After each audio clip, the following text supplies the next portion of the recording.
rivalry is renewed with so much at stake for South Carolina and Clemson. They're down to one game. The loser goes home, and the winner goes on to the final championship series ever at Rosenblatt Stadium.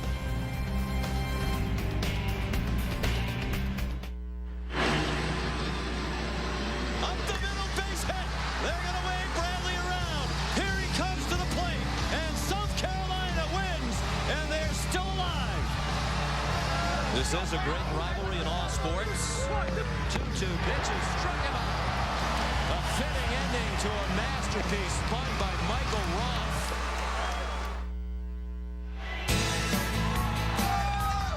Fans of the Tigers and Gamecocks gather at Rosenblatt Stadium. The rivalry is intense. They don't like each other very much. Our coverage of Clemson and South Carolina brought to you by Capital One.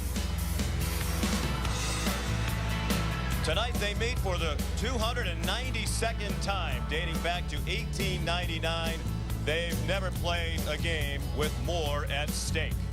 The winner goes on to play for a national championship while the loser goes home. And the winner will meet UCLA, which wrapped up bracket 1 earlier today, eliminating TCU. In the first inning, Brian Dunlap belted a 3-run homer for the Bruins. They led 5-1 after an inning. Trevor Bauer was outstanding. Going 8 innings, he struck out 13. UCLA sent the Horned Frogs home. 10-3 is the final. So South Carolina and Clemson head-to-head for the right to meet the Bruins in a best-of-3 national championship series beginning Monday night. Hello, everybody, and welcome. I'm Sean McDonough, along with Robin Ventura. Glad to have you with us. It's a great rivalry, but that's the backdrop tonight because the game is so meaningful. The winner goes on to play for a national championship. And in the case of South Carolina, they've had quite a ride. Immediately wound up on the elimination side when they lost their opener here to Oklahoma, but they've staved off elimination 3 times, including last night against Clemson. Jackie Bradley leading the way. Oh, absolutely. For South Carolina, the hottest hitter they got going is Jackie Bradley Jr. He's on a 20-game hit streak and hot as can be. He's also 7 for 17 in the College World Series. And the amazing thing about that is over a third of his RBIs are in the College World Series. He's had a tremendous season. He paces the offense, but it's a team that really relies on pitching and defense. That's the formula for South Carolina. While Clemson is here in Omaha largely because of their hitting, but the bats have gone silent. They've hit .240 in the 3 games here in Omaha, and they have just 2 extra base hits. Well, that's been the problem so far. Is you got the 3 and 4 hole. Kyle Parker in the 4 hole. They're combined 3 for 17, and the most amazing thing about it, they've only had 1 RBI. So if they're going to do something in that stretch, something's got to happen today, especially in the elimination game. They're going to need a lot out of that 3-4 hole. South Carolina beat them last night on a 3-hitter by Michael Roth. Kyle Parker hoping that he can find his power stroke tonight for Clemson against the South Carolina Gamecocks. We'll have the first pitch from Omaha right after this.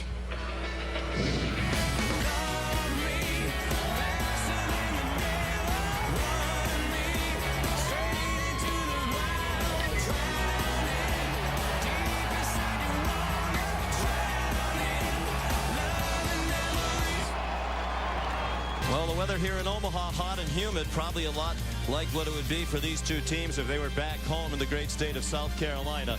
93 degrees, but with the high humidity, the heat index is 106, and it's even a little bit warmer on the field. Gusty breeze blowing out toward left center field. Jack Leggett and the Clemson Tigers fired up for battle as we check in with Aaron Andrews. Well, Sean, there's so much emphasis in tonight's game about the heated rivalry between South Carolina and Clemson.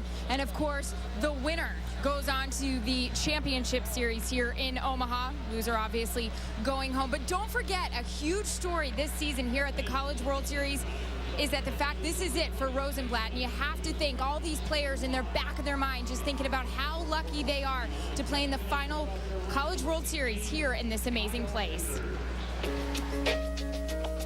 Of all the great events that a student athlete can experience in the course of a career, Rosenblatt and the College World Series has to be near the top You think about Rosenblatt Stadium, you think about Omaha, you think about the College World Series, you think about all the great players and great teams that have played here before. You've seen it on TV a million times, and you finally step out there and you're like, wow, like we're really here. I'm part of a group that can say, you know, that we played at the last College World Series at Rosenblatt Stadium.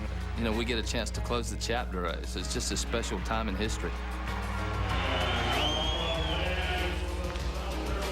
They are two of the winningest coaches in college baseball today. Jack Leggett and Ray Tanner each hoping for a chance to play for his first national title over the beginning of next week against UCLA. Tanner played in the championship game back in 2002 and lost to Texas. Let's take a look at the Clemson starting lineup brought to you by Capital One. Looking for some offense, Jack Leggett has made a change at the top. Will Lamb, the left-handed hitting DH tonight, takes over for Chris Epps. Then Mike Freeman at second, Jeff Shelson left, Kyle Parker the right fielder. John Hinson is the third baseman. He has flip-flopped tonight with Brad Miller, who's dropped down one spot to sixth at short. Richie Schaefer at first, Wilson Boyd in center, and the catcher Spencer Keyboom is batting ninth against Sam Dyson, the junior from Tampa, Florida, out of Tampa Jesuit High School, 6'2", 195 pounds, 6-5 for the year with a win here in the opener of the College World Series for them. His opening start that got him to 6-5. And he's a hard thrower, and Ray Tanner says if he's going to be effective tonight, his fastball will be the key, and it needs to be at least in the low to mid 90s. Yeah, he can get it up 91, 94, but you know, you sit there and you talk about different pitches you can throw, and velocity is really going to be the key for Sam Dyson, and that's what Coach Tanner is going to look at. They just want to make sure that there is enough difference in his off-speed stuff to his fastball that he can be effective today and early. Will pitch first to Will Lamb, getting his first at bat of this College World Series. He has pitched. Very speedy runner. They're hoping he can get on and spark them with his speed. First pitch is a strike from Dyson. Lamb, a sophomore from Seaford, Virginia. Took a ball inside. Dyson is not afraid to pitch inside. 290 on the year for Lamb. And he's had plenty of at-bats, 169 at-bats. And a ball low.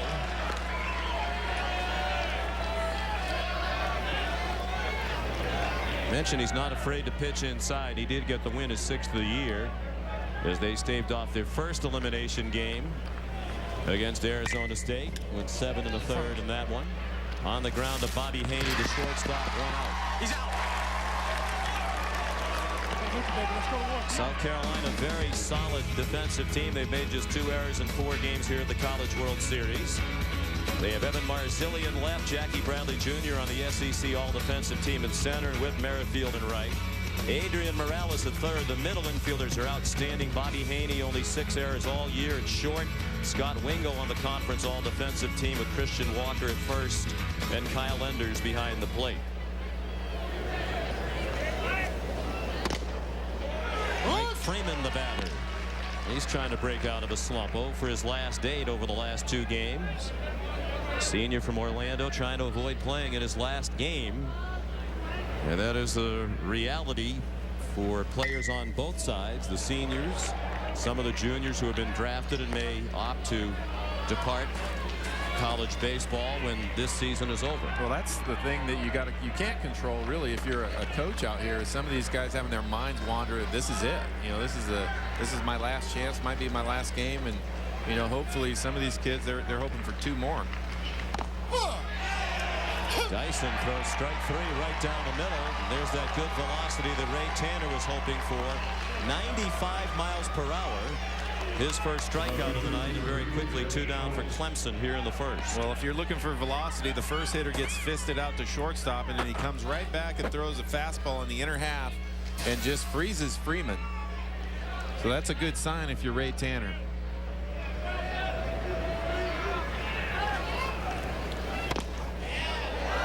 Strike on the outside corner.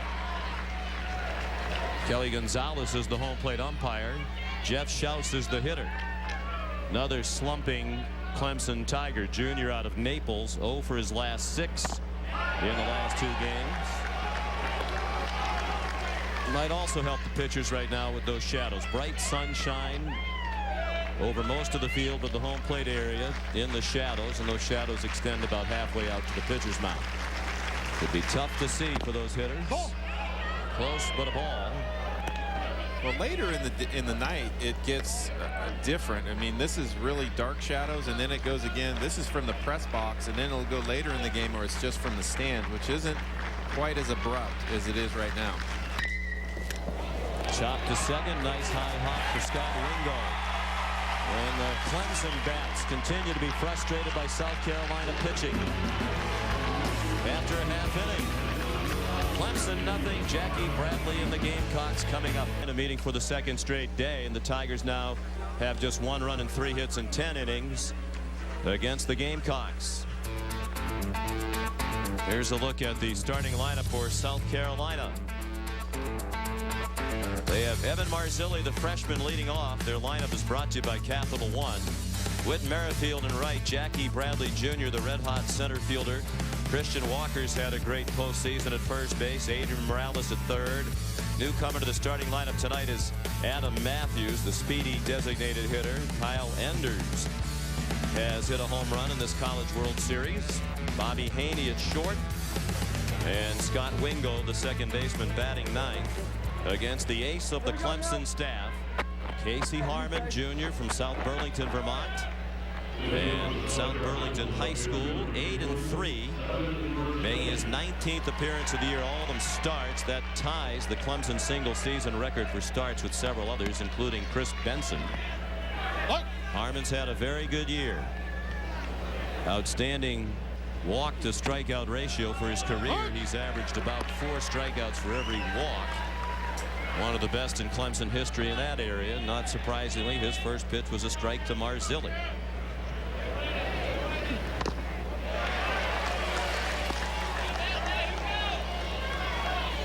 Marzilli, a freshman from Cranston, Rhode Island. He's been a good table setter here in the College World Series. In their 4 games, he has an on-base percentage of .500, on base half the time for the year, even a little bit better than that at .510. And he's on base again with his 6th hit of this College World Series. He's already scored a team-high 5 runs here in Omaha. They got him on in the first inning last night with a double, and he scored to get Carolina off and running quickly. Clemson on defense, Schaus, Boyd, and Parker in the outfield. In the infield, it's John Hinson, Brad Miller, who has 31 errors at short. That's 25 more than the South Carolina shortstop Haney. Mike Freeman and Richie Schaefer, and Spencer Keyboom is behind the plate. They've made 97 errors this season as a team. That's 35 more than South Carolina. A first inning bunt and a beauty, and it's going to result in a base hit for Merrifield. Just trying to get the runner over, but it's bonus time for the Gamecocks. Yeah, really a nice bunt, and you would like to get the first baseman to come in. You're going to go ahead and just sacrifice to get it over, but right here you just see that he gets it and he puts it in that no man's land, and you got to make sure you don't get it right back to the pitcher. As you see right here, he pushes it right towards second base, but he does a nice job of the feel. And it's really the velocity that gets it going out there. He just gets it past the pitcher, and then he has enough speed to beat the throw to first base. And now 2 men on for Jackie Bradley Jr., their best hitter, riding the 20-game hit streak. He looked at ball 1, sophomore from Prince George, Virginia. In their 9 NCAA tournament games, he's driven in 17 runs, including 9 here at the College World Series. He's homered twice here in Omaha. 7 for 17 here at Rosenblatt Stadium.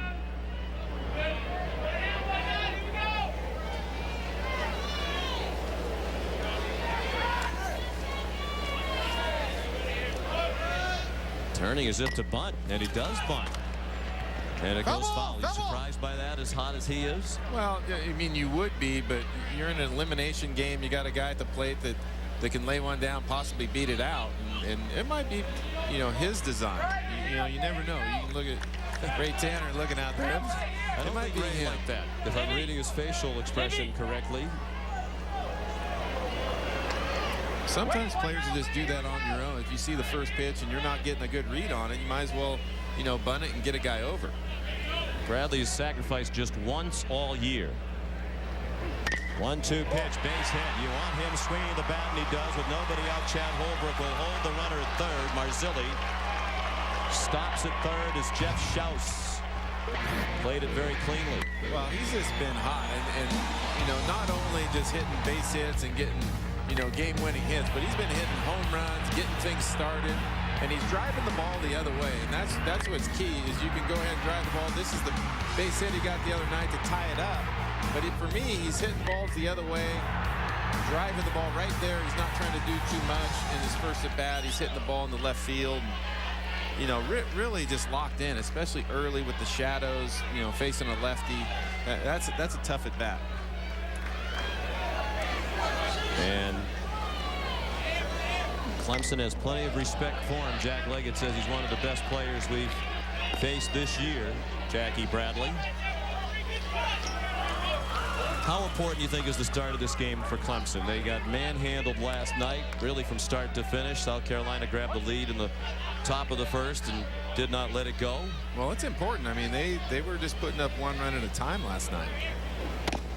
And that's, you know, psychologically, if you're just running into a team, it'll seem a lot like you're just playing the same game, just extended.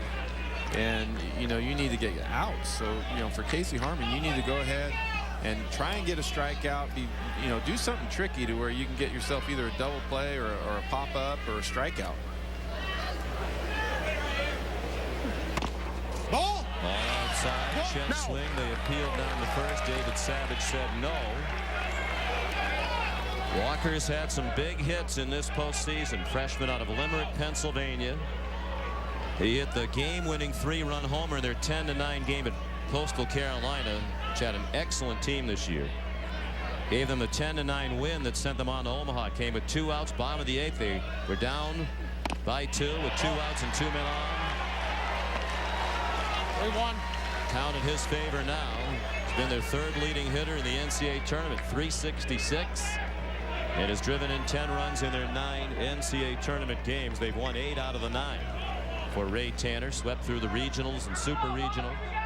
Lost their first game here to immediately go into the elimination mode. But they've won 3 in a row since. Up the middle, a double play ball. And the Tigers turn it, but a run scores. No RBI for Walker as he grounds into a 4-6-3 double play. Freeman to Miller to Schaefer.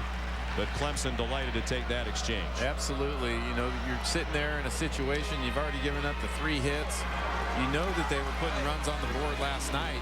And just to get out of this with a nice little outside fastball, almost takes a little something off, and then gets an easy double play. I mean, those are the ones that you need, and that's just great pitching. And, you know, their coaches talk about it's all rhythm for Casey Harmon, and it might have taken him a few batters to find it. Adrian Morales takes the ball low and away. Junior from Hialeah, Florida. Transfer from Miami-Dade Community College. He was their MVP in the regionals, which they hosted in Columbia. And we've talked about the sometimes shaky Clemson defense, but that's the 5th double play they've turned. And they've been pretty solid in the field. Well, they've made only 2 errors. Yeah, they're very athletic. You know, it's not that they're not capable of playing defense. I mean, you look at them, they're rangy, they're very athletic, but, you know, as the coaches said, sometimes they just kind of get into that mode where, you know, sometimes if you're too good, you don't do the fundamental things you need to do to make those plays. And that's just, you know, something that happens when you're that athletic. Swing and a miss at a pitch low and away. It was a foul tip, so they throw down the first. And Morales strikes out to end the inning. Harmon has to be relieved that only 1 run scored because the first 3 men reached. for South Carolina. Clemson Tigers didn't like his reaction. Ray Tanner said he kind of understood that. Clemson leads the rivalry all time, dating back to 1899. They've never defeated South Carolina at the College World Series. There were those games in 2002, which Jack Leggett has almost refused to acknowledge when we spoke with him. He said that's in the distant past and we don't need a reminder of that. And then again, of course, South Carolina won last night in their only other head-to-head meeting here in Omaha.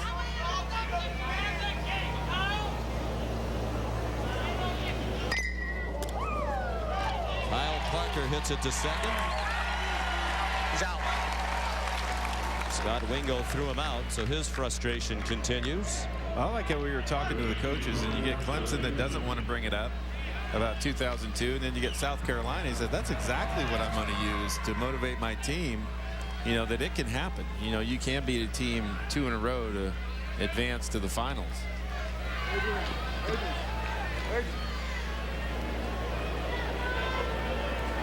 Ray Tanner hopes that his team realize the lesson from history, that it could be done. And it's going to be done if Clemson can't get a ball out of the infield. I mean, last night they had a very tough time just getting the ball out of the infield against Michael Roth. And now again tonight, 4 men have batted, 3 groundouts and a strikeout. Here's John Henson, moved up 1 spot in the lineup tonight by Coach Leggett.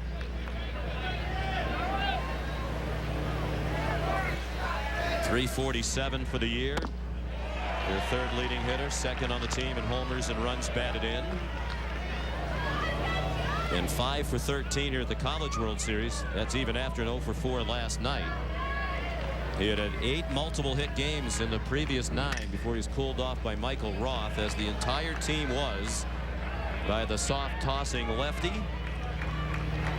who was their situational left-handed reliever all season long, called upon to make the start last night because the pitching staff was chewed up by the schedule they were forced to play by going into the elimination side and all the weather issues as well. Check swing, no. Roth was making his first start since April 14th of last year, and he went the distance on a night the coach was hoping he'd give them 3 or 4 good innings. First complete game at the College World Series for any pitcher since Rob Woodard did it for North Carolina back in 2006. Through 109 pitches, complete game 3 hitter. And in his 35 appearances prior to last night this season, he had gone 2 innings or fewer in 34 of the 35. Then he goes 9 last night. Well, he still hasn't sat down. I mean, he didn't sit down all night last night in between innings. Oh! Henson walks. It really was, given the circumstances, the must-win situation, the fact that he hadn't started since April of '09, one of the great performances in the history of this stadium. The left-handed batters had 1 for 21 against him. A complete game 3 hitter with 4 strikeouts. He said he was hoping he'd go 5 innings and then he was going to take it inning for inning after that. But he wound up telling Coach Tanner, I can worry about my arm falling off in the elevator back at the hotel, but I'm going to keep going as long as I can. Miller skies it to shallow left.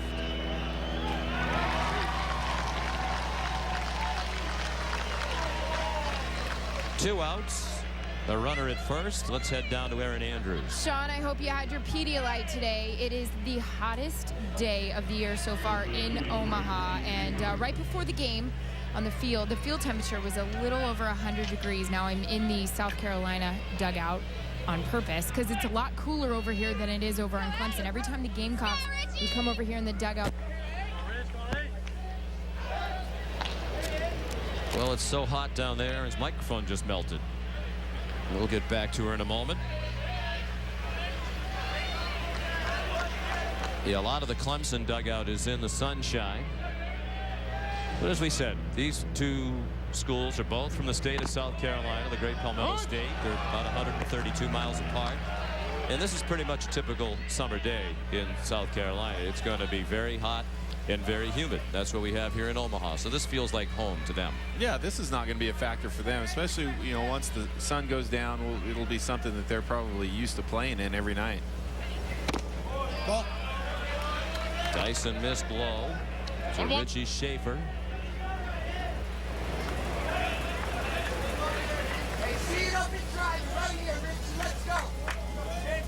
Schaefer, a freshman out of Charlotte, highly recruited player. He's out of Providence Senior High School. Belt high strike.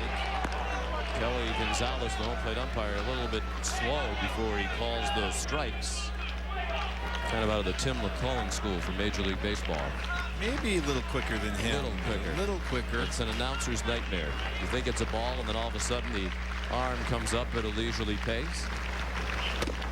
That's outside. Sometimes it can be a hitter's nightmare too. 2 balls, 2 strikes. You just sit there and you think it's a ball, and all of a sudden you get the And Tim McCullen's such a good umpire. Yeah, Never understood why he has to do it that way. Oh, he's a great umpire.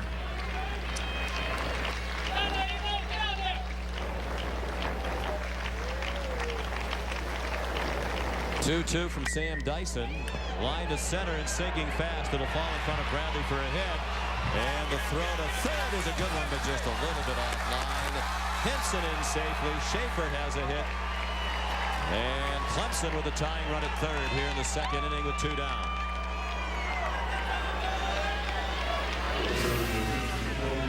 Well, this right here, Jackie Bradley charges and does a nice job, just gets the throw off, but really Henson's just off to the races. You know, with 2 outs, you can go ahead and make that move, and you have to know that you're going to make it going into third base. You never want to make that third out at third base. And his head was down the whole way. Just a great job of rounding second base and getting in there. So now the tying run is at third. The go-ahead run at first for Wilson Boyd, the number 8 hitter.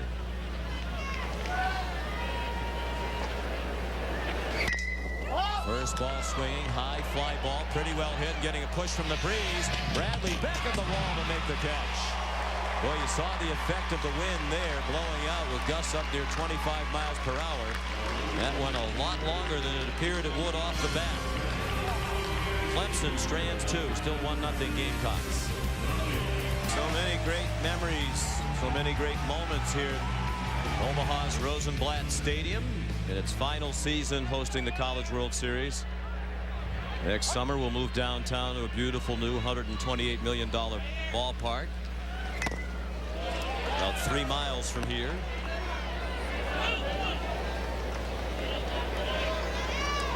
Rosenblatt Stadium, named for a former semi-pro baseball player, an Omaha businessman who helped bring the College World Series here, Johnny Rosenblatt, who later became the mayor of Omaha. The stadium was renamed for him in 1964 as Municipal Stadium when it was first built back in 1950. Casey Harmon gave up a run on 3 hits in the first inning. He's off to a good start here in the second with a strikeout of Adam Matthews. First strikeout of the inning, second of the night. Let's compare 60 years ago to now. Average price of a new home about $7,800 back in 1950. Cost you 53 cents to go see a movie. Things have changed a little bit. Uruguay was the World Cup champ. They're still alive, so that could happen again. It's possible. Let's make sure to pay attention to that. There's the folks here in Omaha spent tens of millions of dollars over the years to keep updating this facility, to keep the event here. And it will be here for at least the next 25 years as part of the arrangement with the NCAA. And as wonderful as this ballpark is, and for an older facility, it's still in pretty good shape. It really is the event, and I think it's the city of Omaha. I think most of us felt like, yeah, you'd love to see Rosenblatt stay if it could, but more important that the event remain here in this community because it has embraced it, I think, in a way that few others would have. Yeah, I don't think the College World Series would have survived, especially in one place, unless it was here. Enders a swing and a miss. So Harmon is settling in after the first 3 men had a hit. And there's a look at the new ballpark, TD Ameritrade Park downtown, right across from the Quest Center, the beautiful indoor arena downtown. It's the home of Creighton basketball. A lot of great concerts, NCAA events. Hook! That's right across from the hotel where we're staying, and it is a nice looking facility already, even though they still have a way to go to complete it. Yeah, I think it'll be nice. I think it's something that the town should be proud of. That they get to keep this here in Omaha. And, you know, again, like you said, it's the people that have supported it for so many years. It's nice it gets to stay here, and they still get to enjoy, you know, all these teams that come in here. And it's unusual because most of the NCAA championships move around the country. Ball. This one has found a home here in Omaha. Bobby Haney, the batter, after back-to-back strikeouts of Matthews and Enders. That's 3 strikeouts in a row for Casey Harmon. Pulled down the right field line, foul ball, hit hard but foul. You're welcome.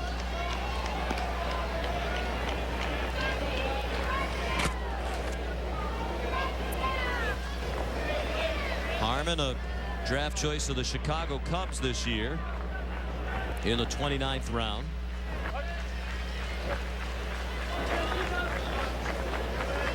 His 1-2 pitch is down and in.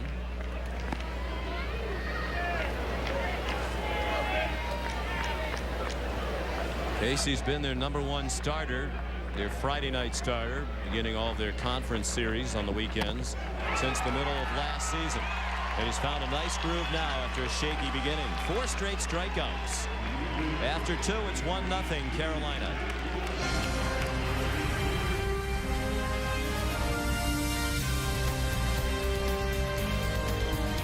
Continues on the ESPN family of networks, and the 2010 FIFA World Cup continues with round of 16 action on ESPN and ABC Sunday. First on ESPN 9:30 a.m.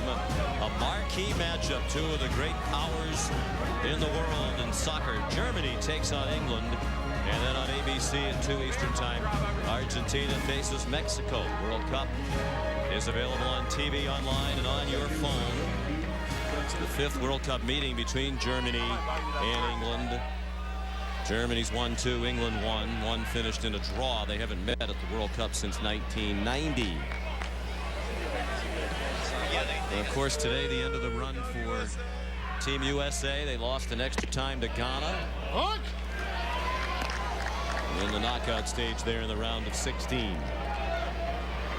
Sam Dyson pitching with a 1-0 lead as he faces the Tigers in the 3rd. Hook! And he's jumped ahead of Spencer Keyboom, the #9 hitter. No balls and 2 strikes for the highly recruited freshman out of Marietta, Georgia. Ball. Just outside. Spencer considered LSU, Vanderbilt, Auburn, among others, but said he fell in love with Clemson when he visited the campus. And he also liked Coach Leggett's no-nonsense style. Said he really wanted to play for Jack Leggett after he got to know him a little bit. Defensive swing with 2 strikes. And Ringo throws him out. He's out. Well, Jack Leggett, with little else to accomplish in college baseball coaching other than winning a national championship in his 17th season at Clemson, 6th College World Series. He's also coached at Vermont, Western Carolina. Yeah, I mean, he's had some runs at different places, and it's nice to hear him talk about all the people that are texting him over. You know, he said he got like 73 texts after their first win of just former players and guys wishing him well. You know, that's when you're not only a great coach, but a great person. Will Lamb, the batter, foul ball the way to the left. Lamb grounded as short his first time up. You made the observation during our commercial break that Western Carolina and Vermont have the same nickname. The Catamounts. They're the only 2 schools with that name in the country. And Jack coached at both. And you know, I guess that's a rule. When you're a coach at one of the Catamounts, you got to go to the other one first before you move on. Wasn't aware of that rule, but if you say so, I believe it. And Lamb is hit by the pitch.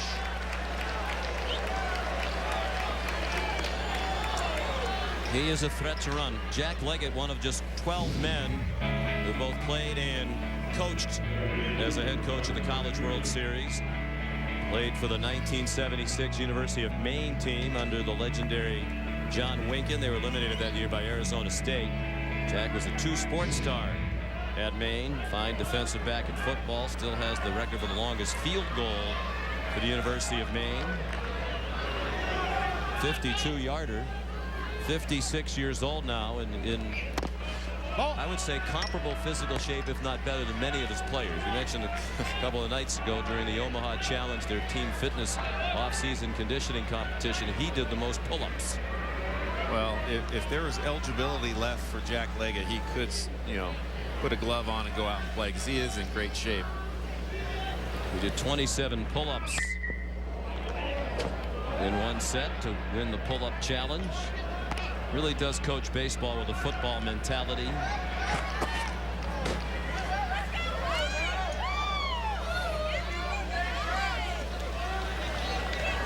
Obviously now coaching in one of the premier programs in the country, but paid his dues. Back in Vermont, said it was one of those places you'd practice in the gym indoors, and you had maybe an hour and a half, and then the field hockey team might chase you out. And if you were supposed to be done at 8:30, you were done at 8:30, not at 8:31. Yeah, I loved, you know, just hearing his stories. And I played with a former player of his, Kirk McCaskill, was telling me he could set up a practice in a 15-by-15 room if he had to. I mean, he just is that adaptable to the conditions and where he's at.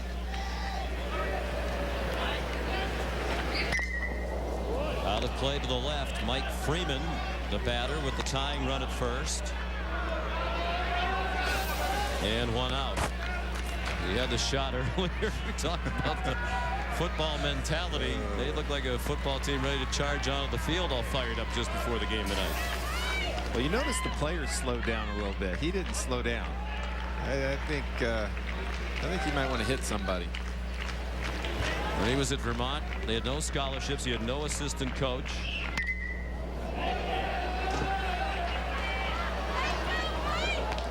He said their weight room was a racquetball court that had one of those universal machines in it back then. More than 1,100 wins all time for Jack Leggett.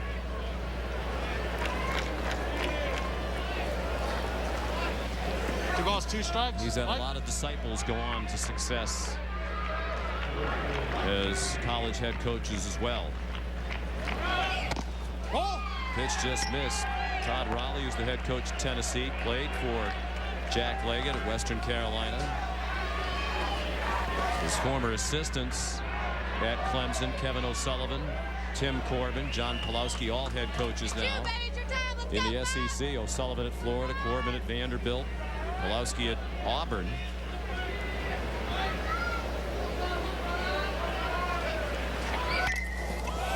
Lamb running. One of the reasons he was in there tonight because of his ability to steal the base. 14 for 14. He's tall, long-legged, and he can fly. They say he's probably the fastest man on the team at 6'5", 175 pounds. Well, they all look long-legged in those uniforms. They have the very unique long pants that they've worn forever. And all their guys look like they're long-legged.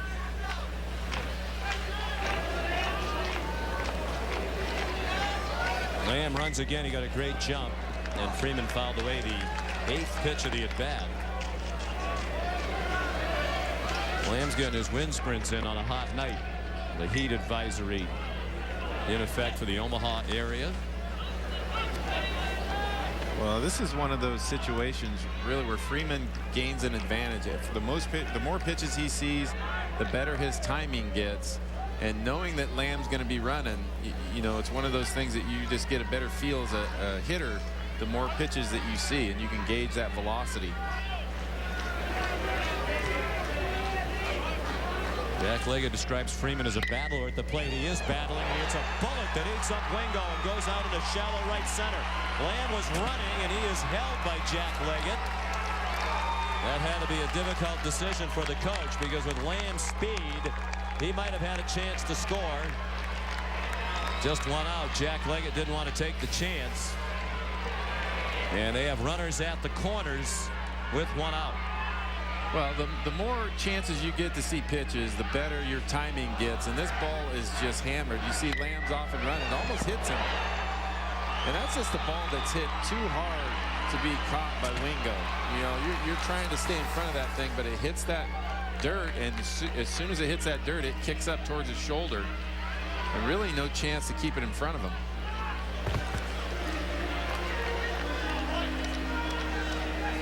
Conference at the mound, so Jack Leggett's over to talk to Freeman. Terrific at bat for Freeman, who is credited with a hit. He was 0 for his last 9 before that base hit that chewed up Wingo. To keep up with all the NCAA College World Series information, log on to NCAA.com, the official online home for all 88 NCAA championships.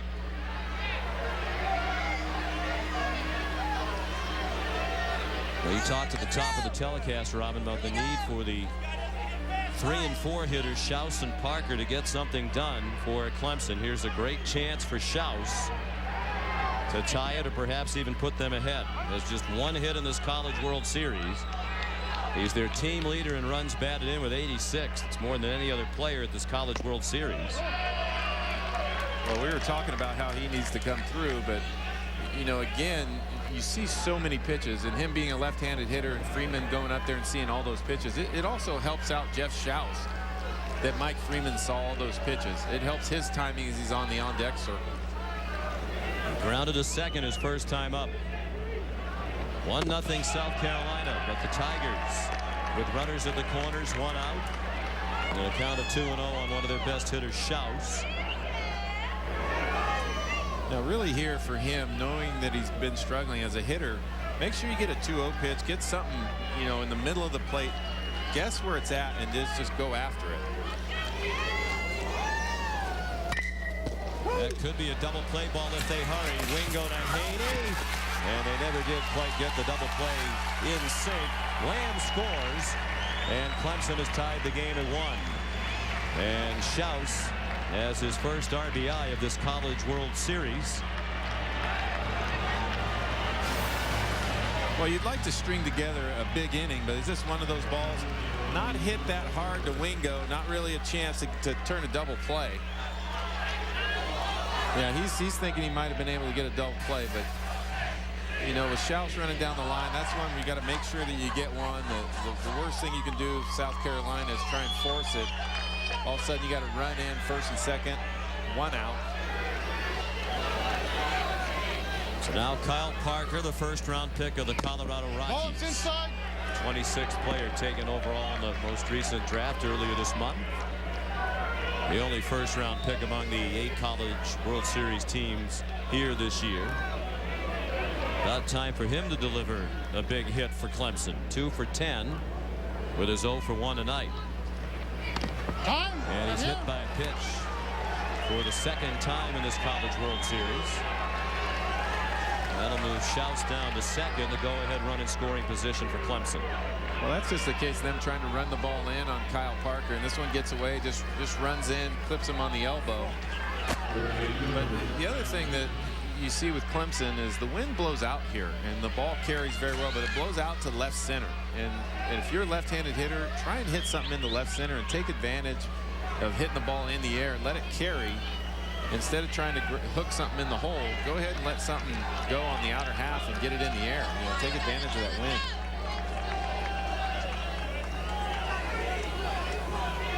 John Hitson, the batter. Sam Dyson throws a strike.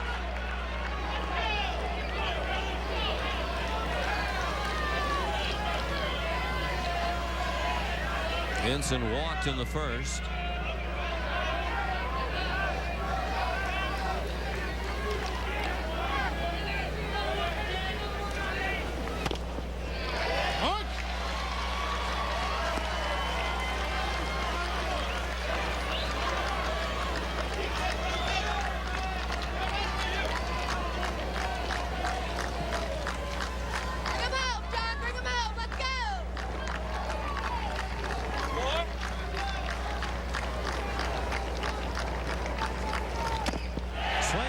and a high fastball. Foul tipped into the mitt of Enders, and the strikeout ends the inning. But Clemson gets the equalizer, and in the middle of the third, Clemson and South Carolina are tied at 1.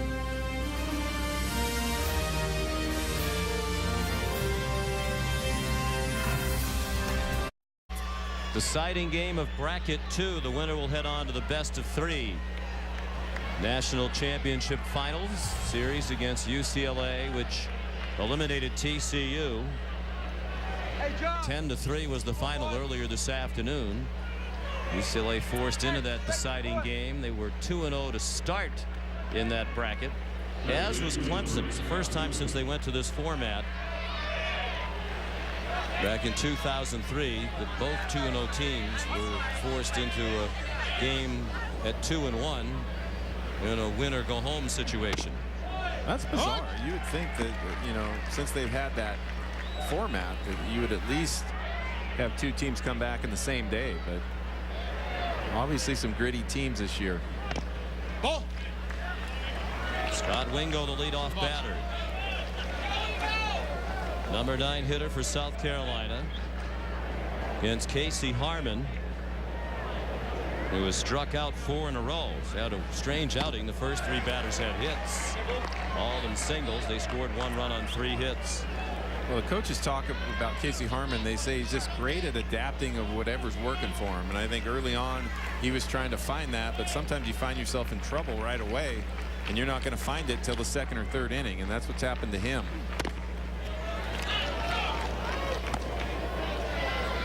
Two and 2 on Wingo. He's just 1 for 10 in this College World Series. And the one hit was a big one. It was a 2-run single Tuesday. They got their 8-run inning started in the 2nd inning on their way to the 11-4 win over the #1 team in the country, Arizona State, in the first of their 3 elimination games that they won. Facing elimination again tonight, as is Clemson now. The winner goes on to play UCLA in a best-of-3 series for the national title, and the loser goes back to South Carolina. Get over there! Down to first. Nice play by Schaefer, moving to his right. He's out.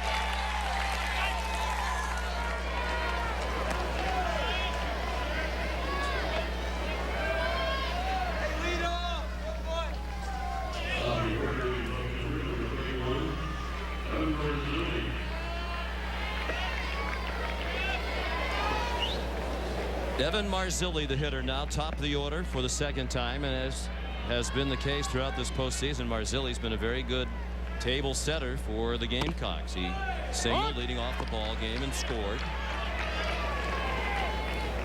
He was not a starter late in the year, but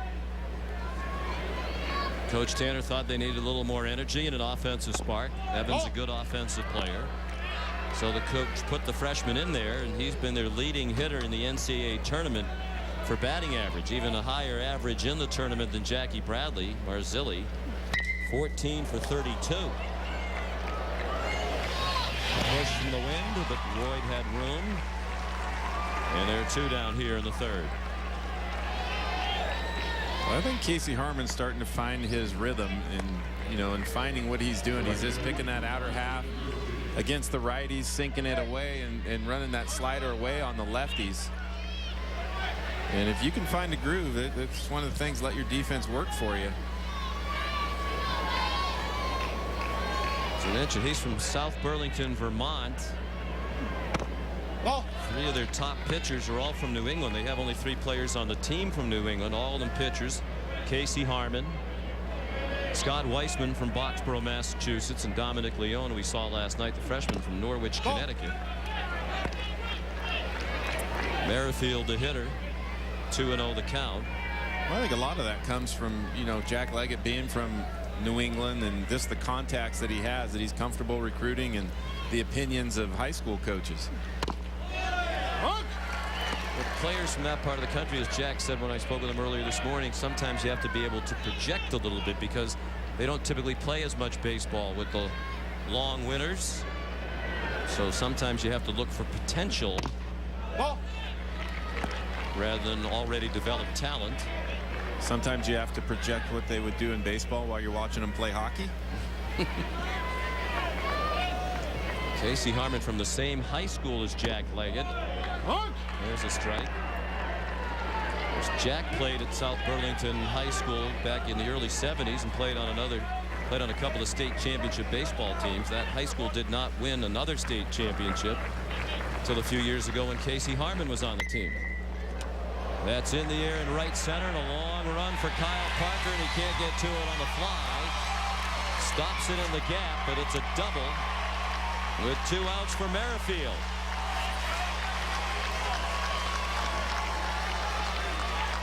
He's 2 for 2 tonight after going 0 for his previous 9 over the last 2 games.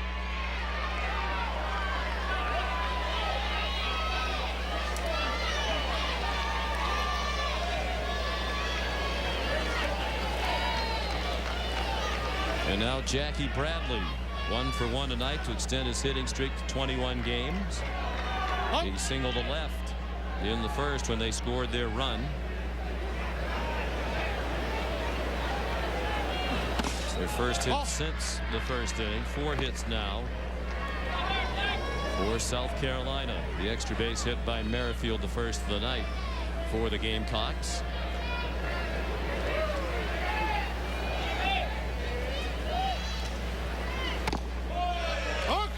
Bradley's hit 2 home runs in this College World Series. Hit one in their opener on Sunday against Oklahoma. He had left tickets for his dad in an envelope with a will call window, note attached saying, "Happy Father's Day, I'm going to hit a home run for you." And then he went out and did it.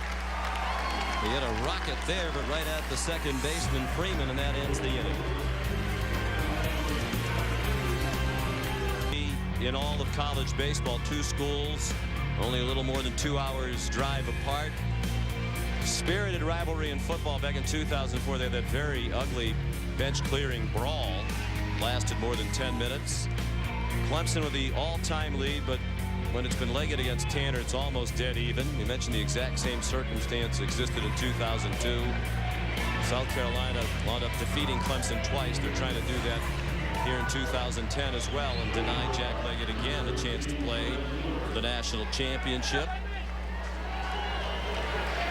Winner goes on to the championship series. The loser goes home, and they're tied at 1. As Clemson bats in the top of the 4th. Brad Miller, the leadoff hitter.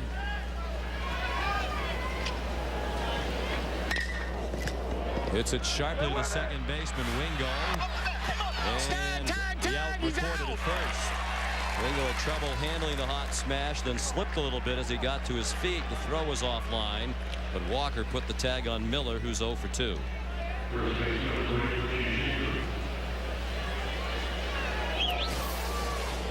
Well, you're taught as an infielder, if you knock it down, make sure you pick it up with your bare hand, because if you pick it up with your glove, you can go ahead and lose the grip on it again.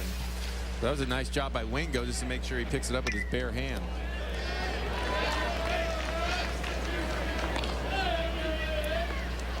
Wingo, an outstanding glove man. We mentioned last night he switched allegiances. His dad, Bill Wingo, was a terrific infielder at Clemson, played in a couple of College World Series. He was also a football player at Clemson. Scott grew up a big Clemson fan in Greenville, going to just about every Clemson home football game, baseball game. But he really liked South Carolina when he visited. Said he had a grandfather on his mom's side who was a big Gamecock fan, and that helped. He had a little bit of experience being exposed to those who prefer the Gamecocks, because as Coach Tanner said yesterday, we visited with him in that state, pretty much when you put the bib on, when you're an infant, you've chosen a side. Usually the family's chosen it for you. Well, I love when Coach Tanner was talking about when I recruited him, he goes, I called his dad and I said, hey, you know, when I start recruiting him, we're going to get him because I want him. And that's, you know, how deep it runs. Is he's saying, hey, I just want you to know, I want to make sure it's okay with you first.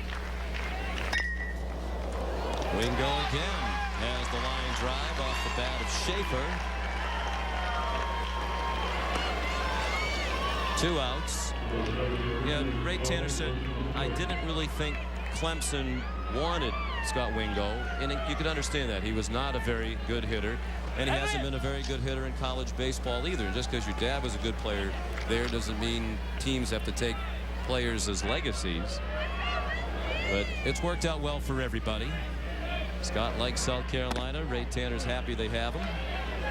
And Jack Leggett's won a lot of games too.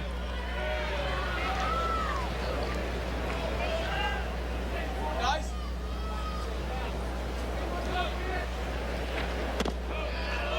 The ball up and away to Wilson Boyd. 0 for 1 tonight.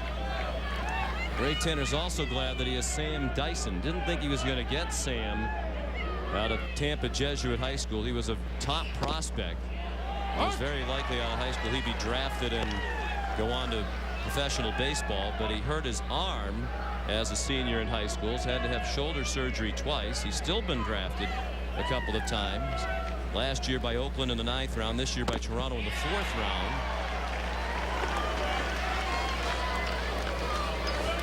Well, I think that injury is one of the reasons why he even went to South Carolina. You know, teams are a little suspect on a guy's durability and what he's got. So for South Carolina, you're pretty lucky that you get to have him come to your school. Little lob and a fair ball down the left field line for Boyd. Bobbled for a moment by Evan Marzilli. That did not impact the play. It's an opposite field hit and a 2-out base runner. 3rd hit for Clemson. Well, this is just an inside-out swing. He gets jammed a little bit, but gets his hands through it. Gets the barrel there. With the aluminum bat, it bounces out to left field. And that's the thing. You just have to swing through it. You might not hit it solid, but get your hands inside it and get through it.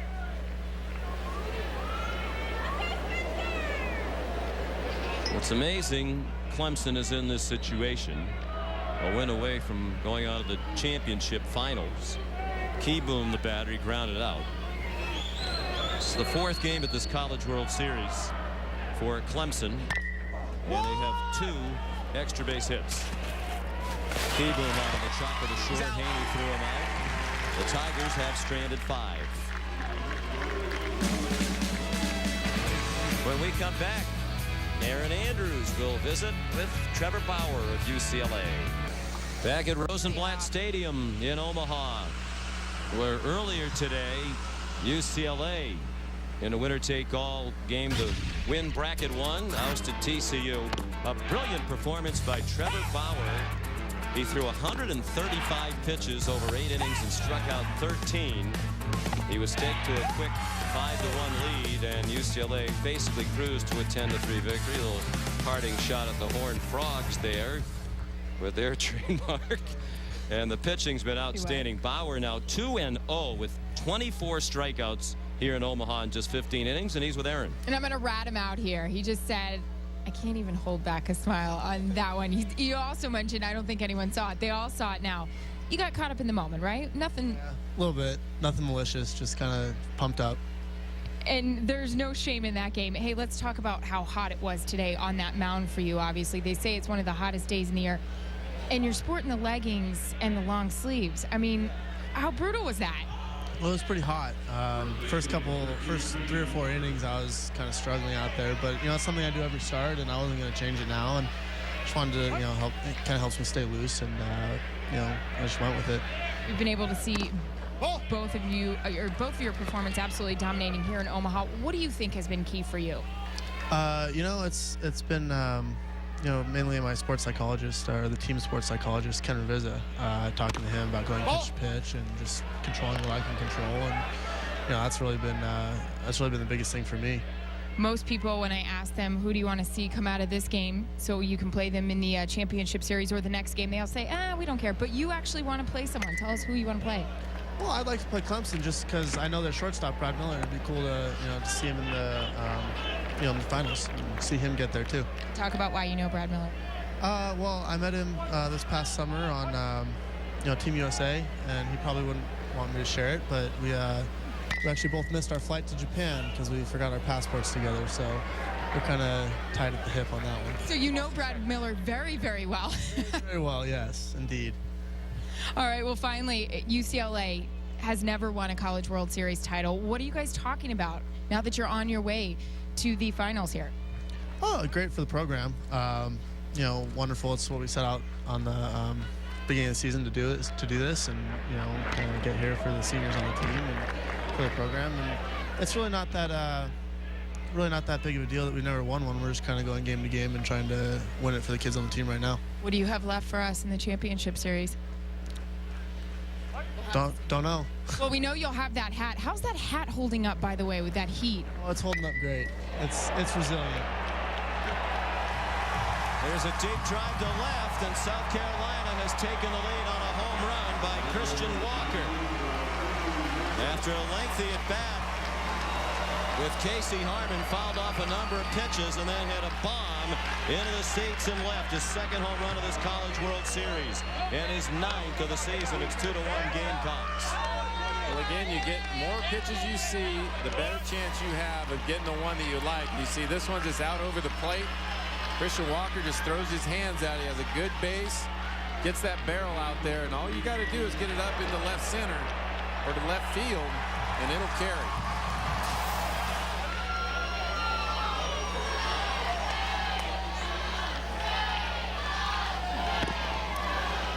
16th homer of the year given up by Harmon.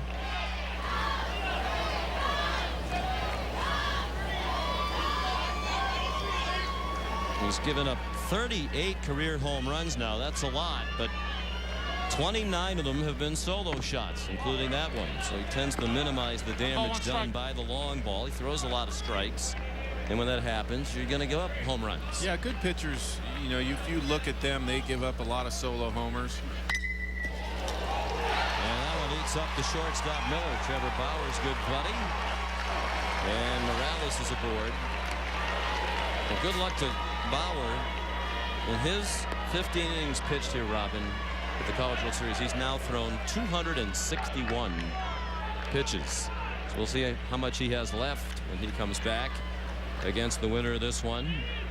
UCLA has never faced South Carolina in baseball, and they've played Clemson only once. So really no history with either one of these teams. UCLA defeated Clemson way back in 1992. 6-5 in the Starkville Regional. So Miller has made his third error of this College World Series in 4 games. He's made 3 of their 4 errors. And that is his 32nd error of the year. His fielding percentage for the season is .895. By contrast, Bobby Haney of South Carolina, their shortstop, is .975.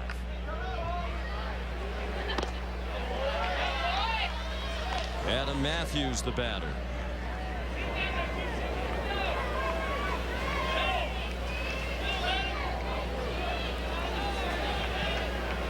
First 2 men have reached for South Carolina. They've reclaimed the lead. 2-1.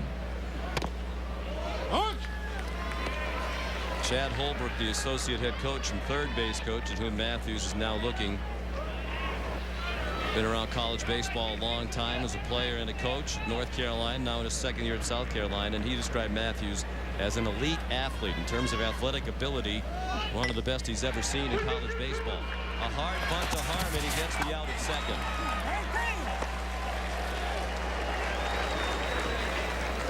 So they cut down the lead runner, Adrian Morales. And Matthews safe at first on a fielder's choice. Well, because all the microphones we have here, you can hear the catcher, Spencer Keyboom, telling Casey Harmon to go to second base. And that's just a bunt that's bunting right back to the pitcher. You need to get an angle on your bat to the first base side or the third base side if you're going to be bunting. Make sure you make one of those fielders on the corners come up and get it. Ray Tanner says Matthews might be the fastest runner he's ever coached. He's at first. He has 5 steals this year in 54 starts. But most of that is he's not really yet an instinctive baseball player. They're still trying to harness his baseball skills, put them together with the great athletic ability. That's fouled wide at first by Kyle Enders, who struck out in the 2nd inning. Well, there are guys that are fast but aren't great base stealers, and that's just from reading the pitcher or getting a good jump. But once he gets running, you know, they talk about how fast he is, but you just need to learn how to steal bases. And there's some guys that just have a knack for doing that, and there's some guys that might be a little more difficult. Matthews was their starter most of the year in left, struggled late in the year. That's when Evan Marzilli was given his spot in left and took advantage of it. So Adam's been a bench player lately, but nice guy to have on the bench. Has home run power, has the terrific speed. He's going to head to the Cape Cod League this summer, play for the former North Carolina coach Mike Roberts in Katuitt.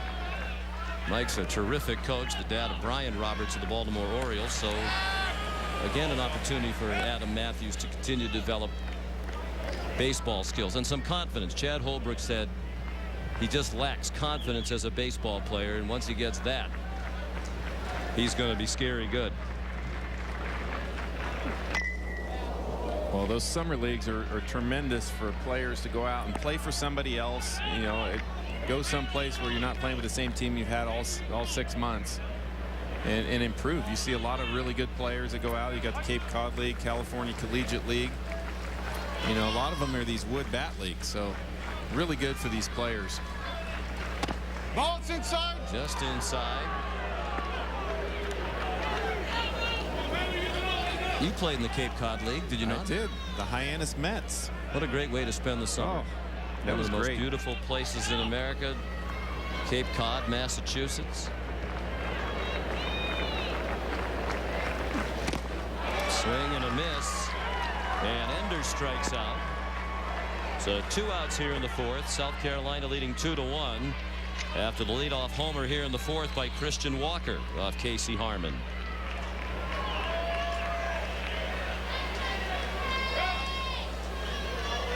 And here's Bobby Haney, who struck out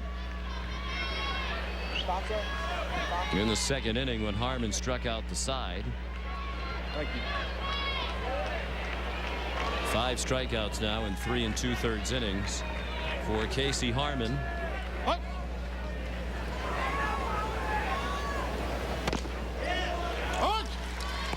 And a strike into Haney.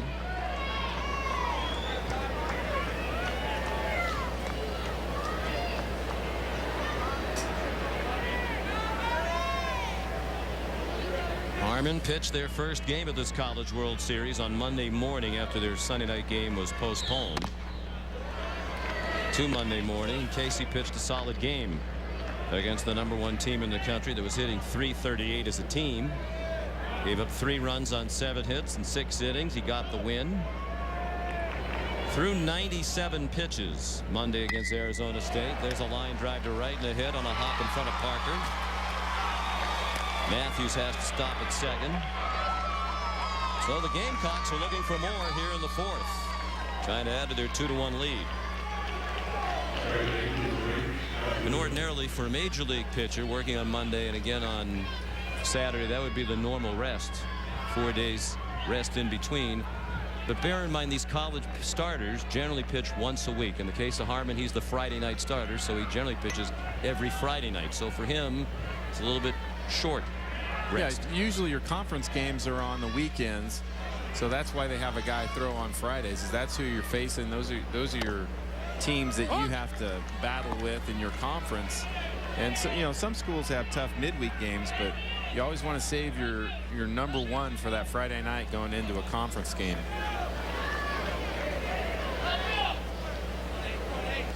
Harmon's given up 6 hits. He's thrown 72 pitches. There's a little number out in front of the plate, fielded by Harmon. Wingo retired. He's out. That ends the inning. Welcome back to the College World Series. South Carolina leading Clemson right now by a run. And their head coach, Ray Tanner, joining me right now. And, Coach, you had told us this morning, Sam Dyson, he said he was ready to go after 3 days rest. You trusted him. How do you think he's doing? Well, he's pretty good right now. His fastball's alive, jumping a little bit. They've had some good swings at him, but he's made some pitches when he needed to. It's a good ball game right now. You also told us today you really liked the mood of your team yesterday when they were in that elimination situation. How are you guys doing? Well, we're doing pretty good. I think it's just a matter of who plays the best and half a game left, so we'll see what happens. All right, thanks for your time. Thank you. All right, Sean. That's a good point, Aaron. Sam Dyson is going on short rest. He pitched well Tuesday in their elimination game against Arizona State when they eliminated the Sun Devils. He went 7 1/3 innings in that one. Thrown 65 pitches today in 4 innings, but he threw 119 pitches Tuesday. So they kept checking with him last night and again today, making sure he felt well enough to go. And he kept assuring the coaching staff Ray Tanner and Mark Calvi that he is ready. And he's rewarded their faith in him. He's had kind of a so-so postseason. In the NCAA tournament, 3 starts. His ERA is over 7. Regionals against Bucknell, he gave up 3 runs in 5 innings, and he lasted only an inning and a third in the Super Regionals against Coastal Carolina. Ball. Gave up 4 runs. They rallied to win 10-9 to beat Coastal and earn the trip on to Omaha. Well, I like the fact that he was very aggressive in telling the coaches that I want the ball. I don't care. I want the ball. There's a shot, but it's caught. Will Lamb starched it, but it was caught by Merrifield. Well, the velocity is really the thing for Sam Dyson, and he's doing this tonight where he's just getting the ball down, shooting the ball on these hitters, getting it underneath their hands, and really done a nice job for South Carolina. And I think, you know, again, you're looking for those breaking pitches, but really his velocity and his fastball, just spotting that has really been impressive so far. Out of Tampa, Florida, as you mentioned, drafted a couple of times. Ball.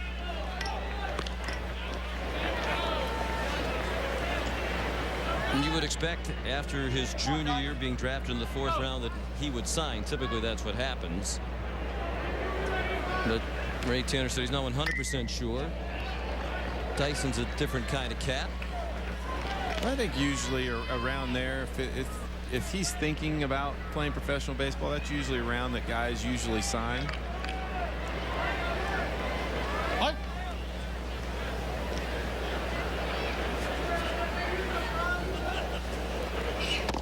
Ball. Go. Yes! Yes. Emphatically so, says Paul Gilwey. 1 ball and 2 strikes on Mike Freeman. Spins a little early. That's a good call. That's why Paul said it with conviction. He knew he had it right. Freeman hits it down to first. Christian Walker the play. He's out. 2 down here in the 5th. Winner wins the bracket, moves on to play UCLA in the best-of-3 championship series beginning Monday. Sean McDonough, Robin Ventura, Aaron Andrews. Delighted to have you with us on this very hot and humid night in Omaha with temperature in the mid-90s. The heat index well over 100, and it's even warmer on the field. Gusty breeze blowing out toward left. South Carolina leads 2-1. They just reclaimed the lead on a home run. Bottom of the 4th off the bat of Christian Walker, who's had some memorable home runs in this postseason for the Gamecocks.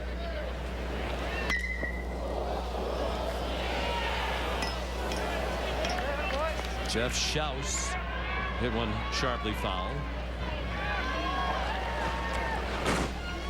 Now we've had some words the last couple of nights from Coach Tanner that we've kind of adopted as the word of the night. We had duck snort the other night. Boat race. Boat race. If you lose in a one-sided fashion, you got boat raced. Tonight he said buggy whipped. He said if those left-handed hitters are up there buggy whipping their swings against Dyson, there will be in trouble. Not a lot of buggy whipping against Dyson tonight. He struck out Schaus to end the inning. We'll talk with Jack Leggett when we come back. Very well, and he's been terrific in this postseason. We mentioned earlier the win Monday morning against Arizona State, one of the best teams in the country. Casey also threw very well in the Super Regionals against Alabama, 8 1/3 innings. Gave up only 1 earned run in that game. Took the loss because they gave up 4 runs that were unearned due to some difficulties in the field. But he didn't walk anybody against Alabama, struck out 9. He also threw a complete game 5 hitter at Auburn in the regionals, allowed only 2 runs. And he has the first out of this inning on the bounder down to first by Evan Marzilli to Richie Schaefer. Well, really, after a tough first inning, Casey Harmon's come back, spotted his fastball down low, and it's tough to pick up this lefty from his arm delivery. Really sliding it down, sinking the ball away, really making it tough to pick up the baseball out of his hand.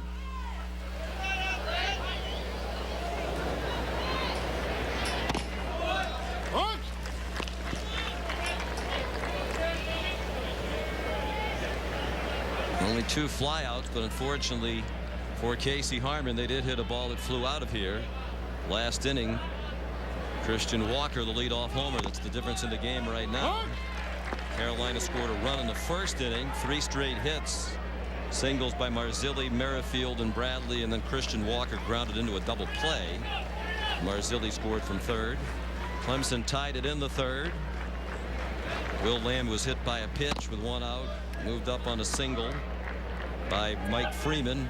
Scored on a fielder's choice by Jeff Schaus.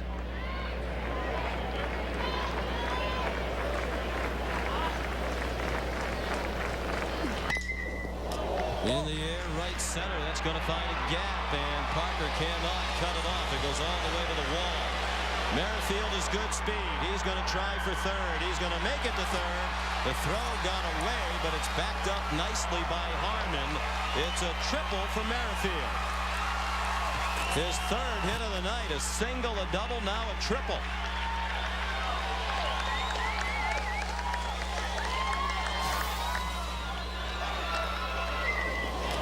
Good hitting by Merrifield. Went with the pitch that was away, and he can run. It's his first triple of the year. He has 12 stolen bases. That's a big lift for South Carolina. He had been slumping coming into this ball game, but he's 3 for 3 tonight. Now Dan Pepicelli, the pitching coach, is out at the mound. And there is action. Trying to take a 2-run lead for the first time tonight. Bradley singled in the first, lined sharply to the second baseman Freeman in the third. 2-1 South Carolina. They have 7 hits now.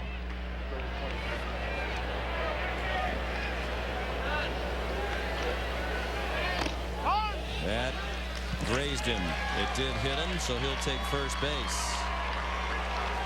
Robin, you have more on the gloves.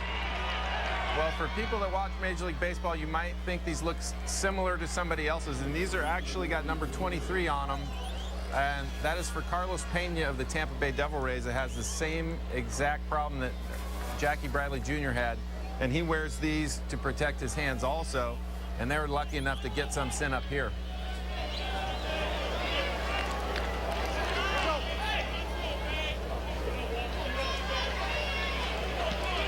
So first and third now. The middle of the Clemson infield backs up to double play depth. Here's Christian Walker, whose home run last time up is the difference in the game.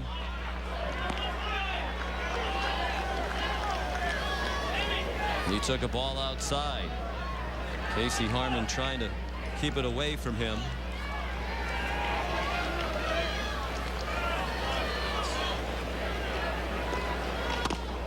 There's a strike. Harmon, as we mentioned earlier, is from the same hometown as Coach Leggett, South Burlington, Vermont. Texas, a lot of times in coaching, you get a call from someone, hey, you got to keep an eye on so-and-so, the really good player at this high school or in this AAU team. But Leggett got a call a while back from a guy he's known since he was in the 6th grade, Mike O'Day. In the dirt, Bradley's going to try for second. The throw goes down there, and they have Bradley. He's tagged out now, a throw to third, not in time. So what a big break for Clemson. Strong throw down to second by Keyboom. Bradley jammed the brakes on. They tagged him out, and Merrifield did not have a chance to come down the line from third. Well, we've been hearing all about Spencer Keyboom's defensive ability, and this is a ball in the dirt, but bounces up right away and makes a strong throw to second base. And somehow Jackie Bradley Jr. just doesn't notice that he probably could have made it. Ball.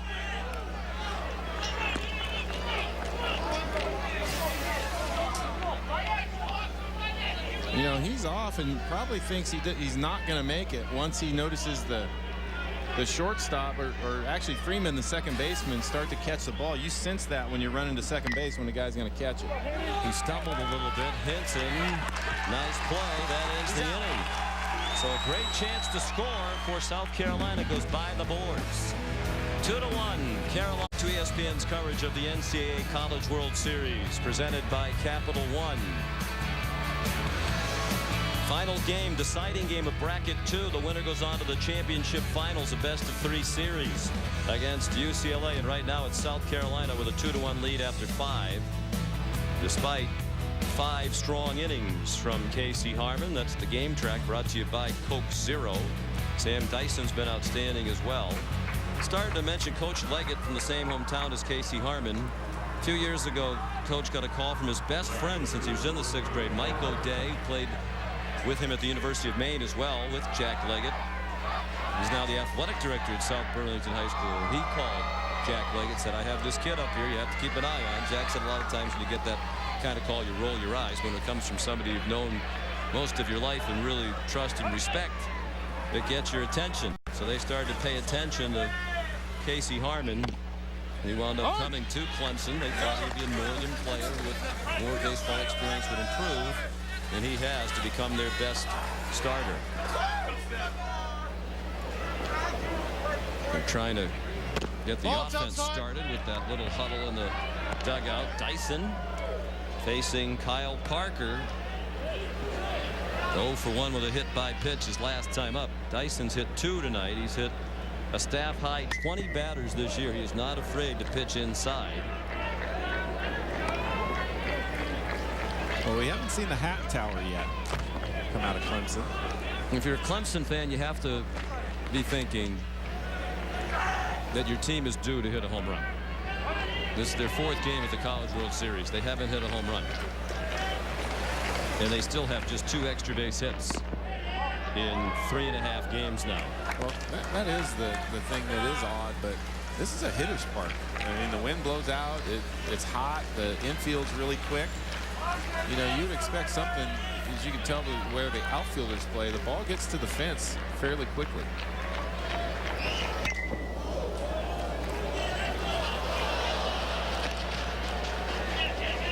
Parker had a healthy hack at that. Coverage of Major League Baseball continues Sunday and Monday. Sunday night baseball at 8 Eastern time. The Yankees head west to take on Joe Torre's Dodgers as part of the AL/NL showdown. And then on Monday night, Steven Strasburg and the Nationals take on the Atlanta Braves and Jason Hayward. 2 of baseball's great rookies. Parker strikes out.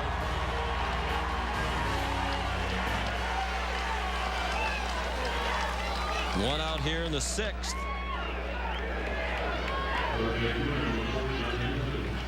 4 strikeouts now for Sam Dyson, the junior from Tampa. Well, he was peppering Parker with some fastballs and finally drops that curveball in there. Just a nice 12-6 right there. Henson sends one foul. He's cooled off after that hot stretch. 0 for his last 5. And you talked at the top of the telecast, Robin, about the need, particularly for the 3 and 4 hitters, Schaus and Parker, to get something done tonight. They're combined 0 for 5. Schaus does have the RBI when he reached on the fielder's choice, but neither Schaus nor Parker's had a ball out of the infield again tonight. Well, I think at some point you start pressing, knowing the situation that you're in an elimination game, and you want to come through and you want to do big things. But again, when you're relaxed, that's when you're at your best. Fouled out of play to the left. 8-4. Of course, it's possible this could be Kyle Parker's last athletic contest in a Clemson uniform. Changed that uniform number to 11 in baseball this year. He's number 25 the last 2 years, but wanted to wear the same number he wore with distinction as the starting quarterback on the Clemson football team last fall. And he threw 20 touchdown passes. He was drafted a couple of weeks ago in the 1st round by the Colorado Rockies. And when this is over, they'll chat. They'll find out what their offer would be, and if it's enough to entice him to head to professional baseball. They don't have a quarterback who's thrown a pass in a college football game other than Parker. Aaron Andrews mentioned that Dabo Swinney saying, well, even if he goes and plays professional baseball, maybe he can come back and be the quarterback in the fall. There have been guys that have done that. And, I mean, if you don't have a quarterback that's thrown a touchdown, I think you're okay with that. Or, yeah, a touchdown. Henson chops one up the middle. It's a hit. His first of the night. The fourth for Clemson. Dyson had retired 5 straight before that base hit. Mentioned last night that Kyle Parker is the only player in the history of the NCAA to throw 20 touchdown passes and hit 20 home runs in a season.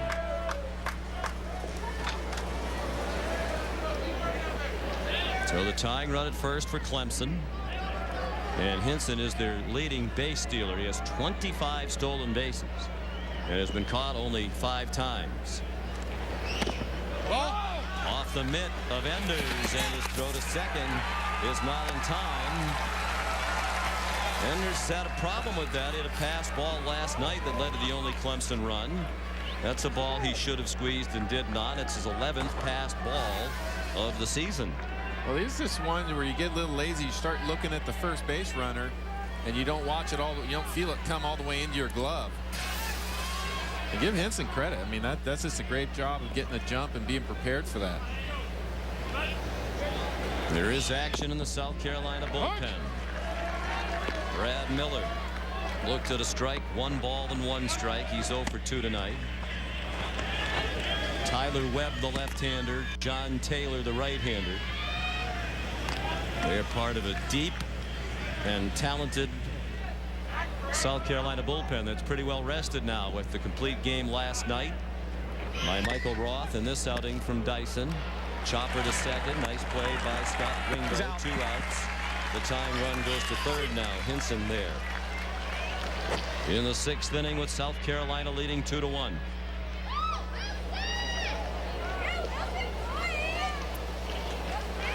Jack Leggett is running out of time for that offense to re-emerge. 3 hits last night, 4 tonight. 3 hits last night were a season low. In their first 3 games of this College World Series, they went 2-1 despite the fact that they've averaged 4.3 runs per game.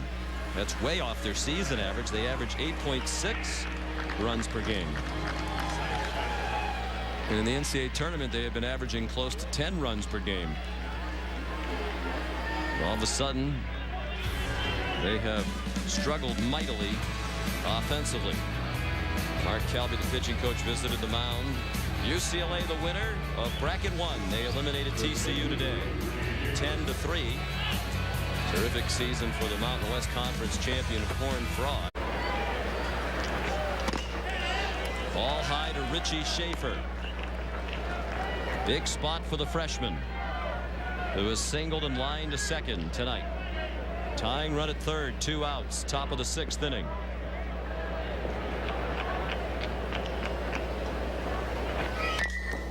Very high chopper.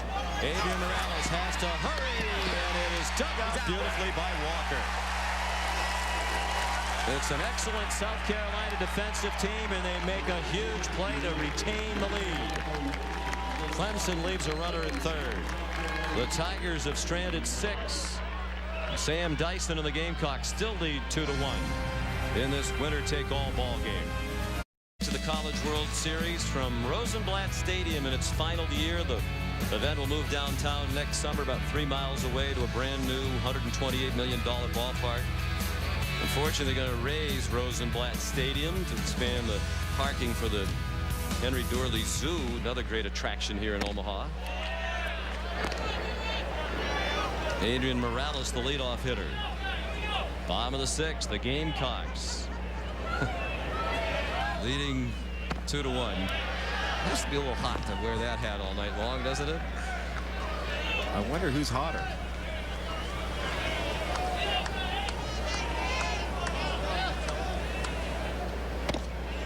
I'm sure the person behind him enjoys it too.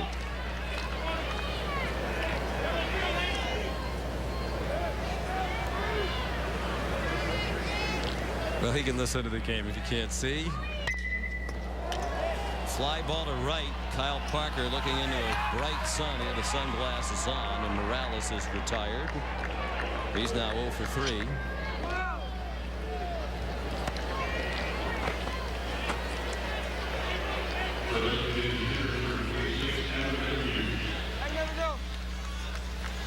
Well, so many scenes away from the field last night after Michael Roth pitched the complete game against Clemson. He mentioned the initials BT on his hat for Baylor Teal, a 7-year-old big South Carolina Gamecock fan who passed away last night. Came very close to the program at South Carolina. And as a matter of fact, earlier this season, Baylor threw out a first pitch before a game. That's a fair ball, and it's kicked around by Keyboom. And Adam Matthews is going to be safe. Baylor died last night. Chad Holbrook, the associate coach, said a couple of weeks ago on a radio show, we're going to go to Omaha and win it for him. Died 2 nights ago, pardon me. And on the other side, for Clemson, Jack Leggett talked very emotionally with us earlier in the week about his good friend Matt Hare, 26-year-old from Columbus, Ohio, who's a friend of Jack Leggett's daughter, Colby, who's a graduate of Ohio State in Columbus. Matt's been battling cancer for a while now. And a few months ago, Colby called her dad, said, would you do me a favor, call my friend, really going through a very tough time, bone marrow transplant, maybe give him a little pep talk. So Jack Leggett called Matt Hare. They struck up a nice friendship over the phone. The runner goes, swing and a miss, and no throw from Keyboom on the pitch in the dirt. So Matthews is in scoring position now. They started talking regularly, Jack Leggett and Matt Hare, exchanging text messages as well. And Matt Hare said, Coach, I've always wanted to go to the College World Series, and if you make it, I'll go. Matt wound up going down to North Carolina, seeing some home games. Kept telling Jack Leggett, it's destiny, I know you're going to make it. They did make it. Matt Hare has been here. He had to go home for a couple days, but they hope to have him come back for the championship series if he makes it. Kyle Enders fouled one away. And when they were facing elimination 3 times in the regionals and super regionals, Matt Hare's a big Ohio State football fan, sent Jack Leggett a text, said anything easy ain't worth a damn. And that's a quote from Woody Hayes. And Jack Leggett has repeated that to his team. This certainly hasn't been easy, but they're hoping the final result will be an appearance in the championship series. Well, you get these stories from both teams, and a lot of them, you know, meet these kids and people that come out and, you know, get close to the program, and it's tough. I mean, you know, having been a former player, we've had a few of those that, you know, they're emotional. A lot of times they're not just here playing for themselves, their coaches, their schools.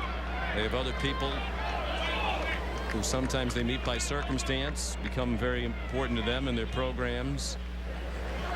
Knowing that if you win, particularly in something as important as the College World Series, it can really give people who could use a lift. Jack Leggett very emotionally talked to us about Matt Hare. To short, and Miller goes to first for the out. On to third, Matthews with 2 down. How about when Jack told us when Matt Hare was here the other day, sitting in the stands, Jack found a baseball on the field, beat up old dirty baseball that had been used for batting practice in the field. And Jack signed it something along the lines of, so glad you could be here with us. This baseball is a lot like you. It's been through a lot, but it's going to be around for a long time. Yeah, you know, those are just small things, and he didn't have to do it. It's just touching. I think you know, you read that and you hear those sentiments he sends out. And line drive to center from Bobby Haney, and then it's caught by Wilson Boyd. South Carolina leaves a runner. They've stranded 6. Coach Leggett still fired up. It's 2-1 for the.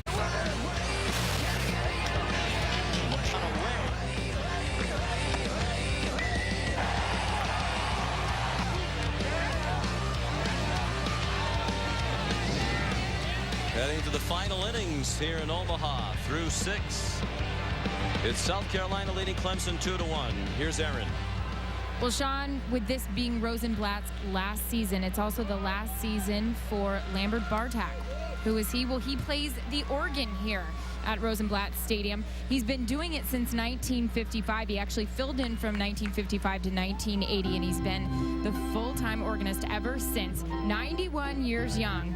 And I went up there for the very first time, was kind of looking around at his stuff. He has sheet music, but according to him, he could play it in his sleep. He doesn't even use it. And unfortunately, he will not be going over to the new stadium. He did just announce he is going to retire. Yeah, he was invited to go. Dennis Pope, the NCAA, does a great job running this event, said he can be the organist as long as he wants, but his wife of 64 years, Geraldine, said he'll be 92 next year. That's enough. He's going to ride out into the sunset with Rosenblatt Stadium. One more year. We won't see the same at the new place without Lambert. They weren't sure he was going to be able to make it this year. He fell down on some ice over the winter and broke his right arm in a couple of places, fractured a shoulder blade. That was in January, but he's here. And we're glad he is. Wilson Boyd, the leadoff hitter. Clemson down a run against Sam Dyson, who's gone all the way and spun a beauty. Back-to-back terrific starts for South Carolina. Michael Roth last night and 97 pitches from Sam Dyson tonight. This is their 4th straight elimination game after they lost their opener here. It's the first elimination game of this College World Series for Clemson, but they won 3 elimination games in the regionals and super regionals. Won the deciding game of the regionals at Auburn, and lost the first game of the best of 3 super regionals at home against Alabama and had to win the next 2. 2-2 pitch, strike 3 on the inside corner. 1 out in the 7th. More World Cup action continuing tomorrow. A round of 16 knockout game on ESPN and another on ABC. On ESPN at 9:30 a.m. Germany takes on England, and on ABC at 2 Eastern time Argentina faces Mexico. The World Cup is available on TV, online, and on your phone. Are we on? Are we on? Well, you know, they were cheering Team USA this afternoon. Tough loss for the Americans in extra time against Ghana. Spencer Kieboom due up. Interesting move here. He's been one of their best hitters at this College World Series, but here's Chris Epps, left-handed hitter, trying to get something started. Epps has had a quiet College World Series. He's one of those who's had a very tough time against the lefties they've been facing. Chris 2 for 12 here in Omaha. Well, I think one of the things Coach Leggett's thinking is I can put in a guy that I normally lead off with. So not only are you pinch hit and getting a guy that can get on, but he can steal bases.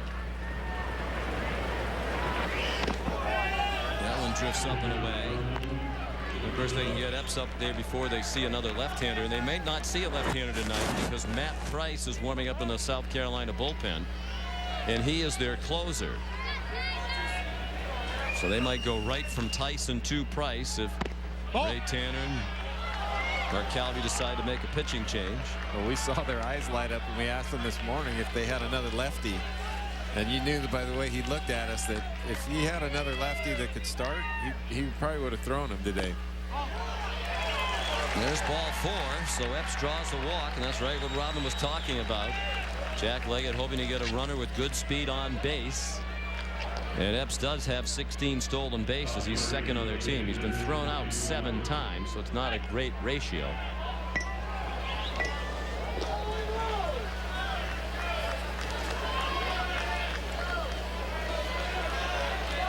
Here's Will Lamb. 0 for 2. He was hit by a pitch and scored the Clemson run in the 3rd inning. Hit a sharp line drive to right his last time up. Nice pitch by Dyson outside corner. And a strike on Lamb.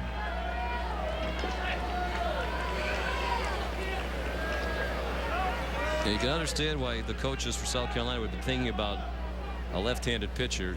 Clemson's hit 164 against lefties in this College World Series, and only 1 earned run in 15 2/3 innings against left-handers after Roth's masterpiece last night.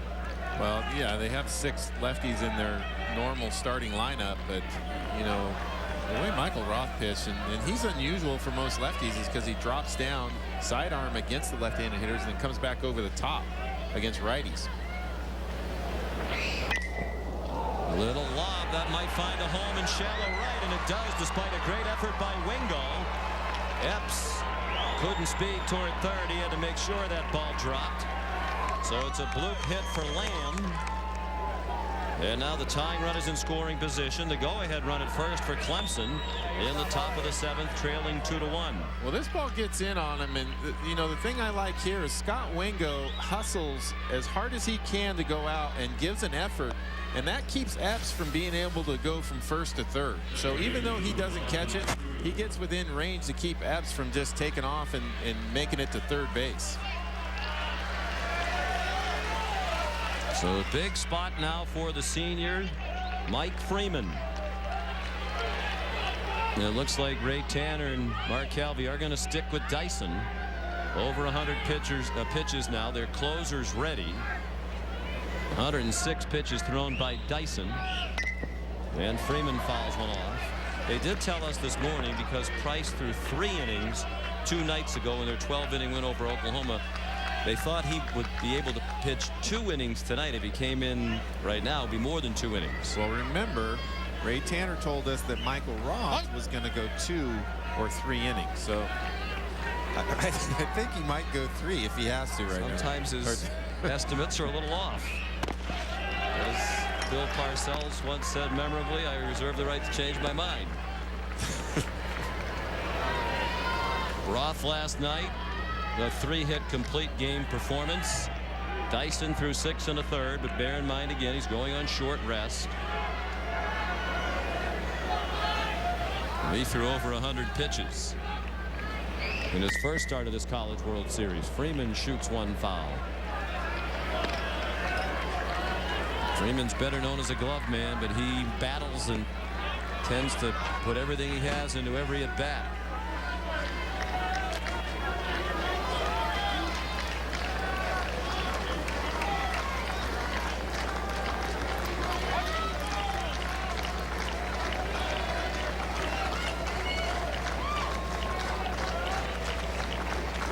One-two pitch up and away. Thought it was interesting. Talked to Freeman the other day. He said one of the hardest things to do in sports is to be a consistently good hitter. But the one thing you can do in baseball is bring great defensive effort every day. Well, that defense, if you're not good at defense, it's going to kill you. And it's tough to play baseball and win games if you can't play defense. Mike's already graduated from Clemson with a degree in finance. Trying to avoid having this be his last game. He transferred in from the University of Georgia. Now with 1 out, this is not your normal double play depth from Wingo.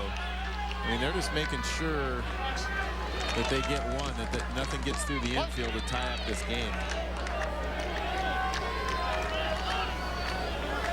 Tying run at second. Go ahead run at first. 2-1 Carolina in the 7th. Bounced up the middle. Haney has it. Flips to Wingo. Out at second. The ball gets away at first. And here comes Epps to tie the game.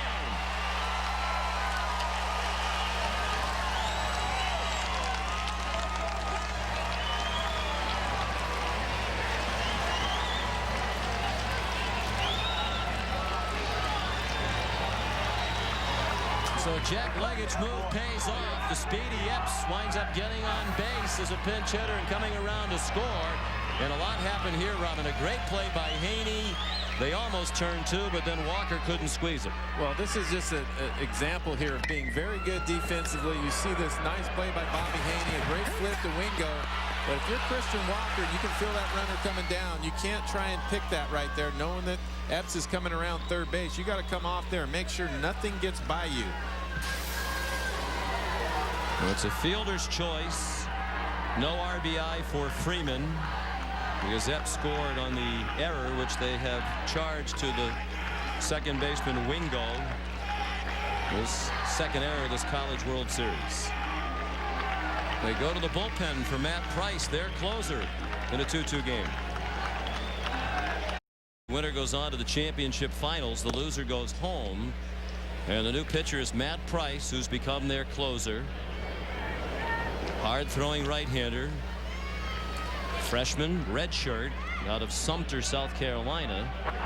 Back in February, coming off wrist surgery, wasn't really sure how he'd fit in. Coach Taylor says he's been one of the pleasant surprises of this season. Over the course of the year, assumed the closer role. He pitched 3 innings 2 nights ago in that win over Oklahoma. He was dominant, did not allow a hit or a run. He struck out 5. We thought he might be able to give him 2 innings tonight. Did not pitch last night. His first pitch is a ball to Schaus. With the go-ahead run now at first base. Freeman there, 2 outs. Clemson has just scored to knock out Dyson and tie the game. And Schaus continues to be out of sync. 0 for 3 in this game. He did pick up an RBI with a ground out.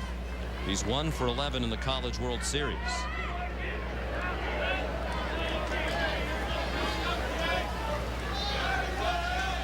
And again, Clemson scoring a run with no loud noises. There's a well-struck ball. It just missed the runner, Freeman. He's going to go to third.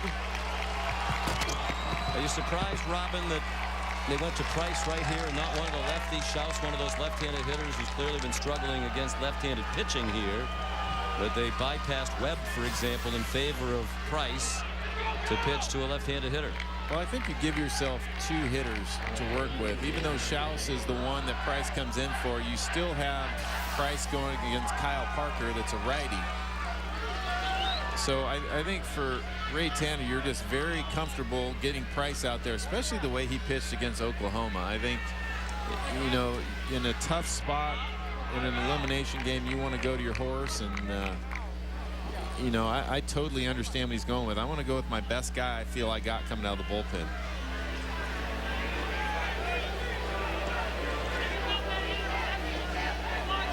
Saw the numbers. Price total in 2 appearances has pitched 4 2/3 innings prior to tonight without giving up a run.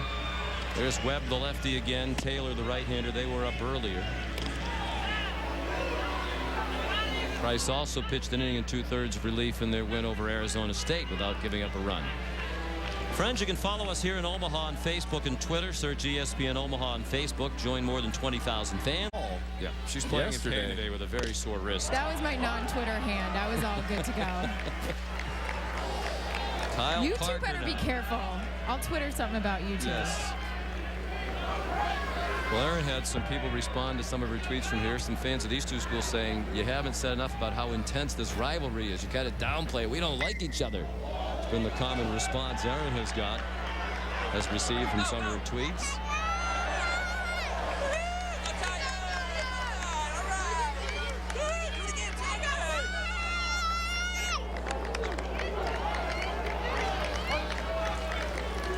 First and third. Clemson trying to claim the lead for the first time tonight. The first time in 2 nights against South Carolina. And Parker is due.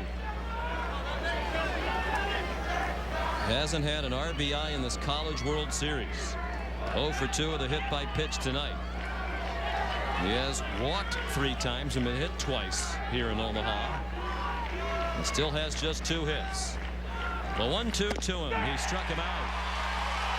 Price blew him away in a big spot for South Carolina. 1 run in the 7th for Clemson into the 7th inning stretch. In this winner-take-all game in bracket 2, the longtime rivals Clemson and South Carolina tied at 2.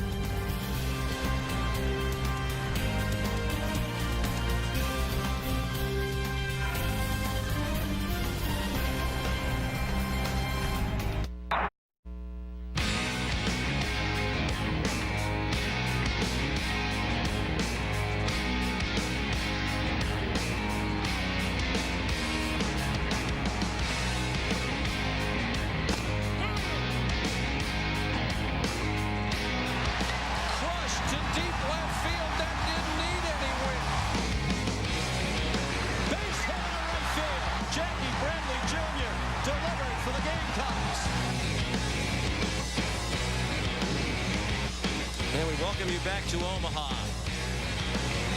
Terrific drama here with the winning team in this ballgame moving on to the championship series. 2 longtime heated rivals. Clemson and South Carolina in as big a game as they've ever played against each other, dating back to 1899. 2-2 is the score. Scott Wingo begins the bottom of the 7th with a fly ball to straightaway center. And he's now 0 for 3, 1 out.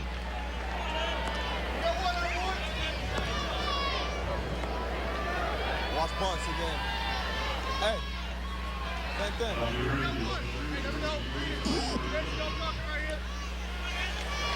Top of the order now, Evan Marzilli, the batter. Harmon's thrown an even 100 pitches.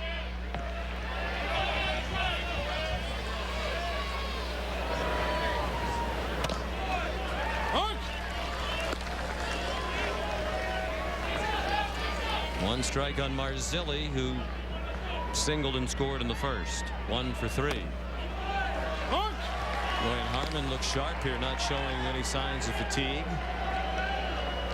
Over 100 pitches now. He's been excellent throughout the season, particularly in the postseason. He just did something he really did not want to do. Was ahead of Marzilli and hit him on the hip. Now bring up Whit Merrifield, who's lacking just the home run to hit for the cycle tonight. Yeah, he's had a great night. He gets a bunt hit leading off in the first inning.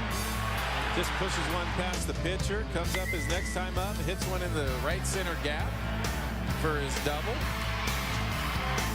And then comes up again, does another one right into right center for a triple. And nobody would like to hit a home run hit the cycle more than he would right now. Remains to be seen if he'll have the chance to hit against Harmon. He won't. Jack Leggett's going to make a pitching change. The last player to hit for the cycle, the only player ever to do it at the College World Series, Jerry Kindle for the University of Minnesota back in 1956 against Ole Miss. What a great man he is. Longtime coach at the University of Arizona. Wonderful job by Harmon. He's out, and their closer comes on. Alex Frederick will be the new pitcher. It's the Fusion Pro Glide Challenge. Excellent performance by Clemson starter Casey Harmon tonight. He lasts 6 1/3 innings. He allowed 7 hits, 2 runs, both of them earned. We mentioned early on he's one of the best in Clemson history in terms of strikeouts to walks ratio. He didn't walk anybody tonight. Struck out 5 through 103 pitches. He leaves with a runner at first. Evan Marzilli was just hit by a pitch. And the new pitcher is Alex Frederick, who's become their closer. Junior from LaGrangeville, New York. 7-2 record on the year. He has 4 saves. Obviously, this is not a save situation. They're not ahead. He's just trying to keep it a tie game. And dealing with Merrifield is trying to hit for the cycle. Well, both teams now have gone to their best guys out of the bullpen. And for Jack Leggett, he said Alex Frederick is our best guy out of the pen. And in these situations, that's who you're going to go to, whether it's in the 9th or in the 7th. We're going to go to the whip early in any situation that looks like it's a little shaky.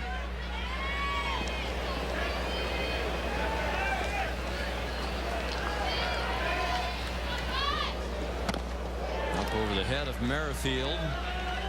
Frederick making his 3rd appearance of this College World Series. He's pitched 4 scoreless innings in the first 2.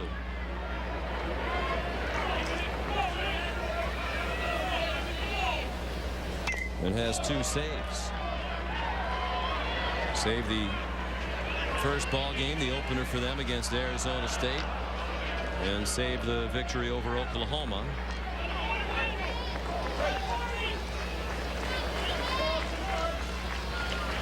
No reason to save your closer because you need to win this one, where he's got all summer to rest.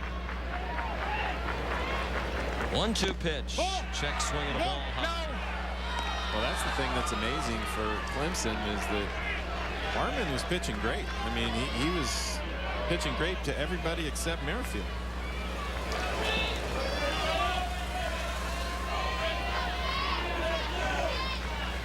Ball. Boy. Reach out.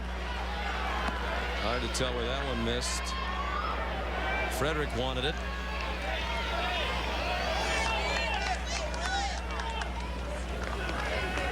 The runner goes on the 3-2 pitch with 1 out, and it's fouled away. One of the things that happens when you face a guy that you know well, and both of these teams know each other fairly well, is that you kind of get into an idea of what they're going to throw. And Alex Frederick really pitches off of his fastball. He'll have a cutter, But right there early on, we saw him trying to go for that strikeout with that curveball, but really his best pitch is his cutter. He's been hot. Jack Leggett said hot players are the ones you have to play, so he's been getting Frederick out there with regularity. That's a swing, throw to second, goes into center field. That's nothing. From the new catcher, John Nestor. And on to third goes Marzilli. There's no interference. There's no interference. Nestor thought he was interfered with. You can hear the home plate umpire Gonzalez saying there's no interference. Jack Leggett's out to argue. Of course, Nestor's the new catcher. They hit for Keyboom. But Nestor was their catcher through most of the year. Keyboom didn't become the starter until just prior to the NCAA tournament. Nestor started 41 games this year. And you can see right here that Nestor comes up and see how he crosses over.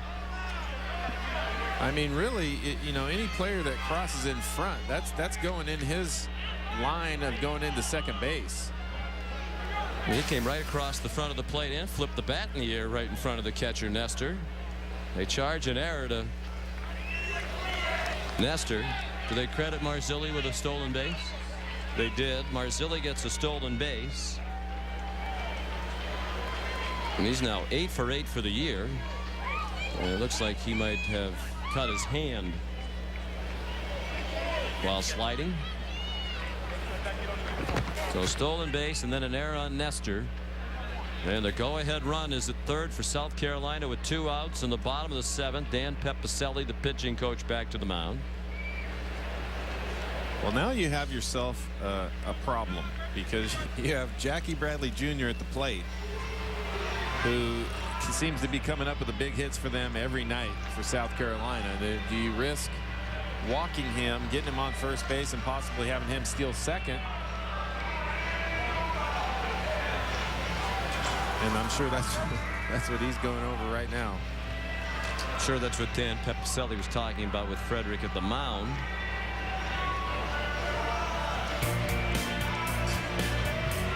Jackie Bradley singled his first time up tonight to extend his hitting streak to 21 games. Second team all conference. And this is his sophomore season. He's their best hitter. He's also a left-handed hitter. They have a right-handed hitter on deck. Looks like they're still tending to Marzilli's hand, because there's nobody at third base right now. Bradley's had an enormous College World Series. Very first game, hit a home run against Oklahoma on a Father's Day. Left his dad a note saying he was going to hit one for him, and he did. He hit one against Arizona State. 3 for 4 against the Sun Devils with 4 runs batted in. And of course, with their season down, their final strike down 2-1 in the 12th inning. He singled to knock in the tying run, and then Brady Thomas singled to drive him in with the winning run. They eliminated Oklahoma, kept the dream alive, beat Clemson last night to give the Tigers their first loss in this bracket, and set up this winner-take-all game in the bracket tonight. And he's already done his part with a single in the first inning to help set up their run scored. Marzilli's ready to go. They've made their decision. They're going to walk him. Do you like that move? Absolutely. I wouldn't mess with him at all. And really, I wouldn't care who's on deck right now. It's just one of those. He seems to have a knack for it. And you know, in baseball, you can make that happen to where just go to first base. This will be the first walk given up by a Clemson pitcher tonight. Harmon did hit 2 in his 6th and 3rd innings.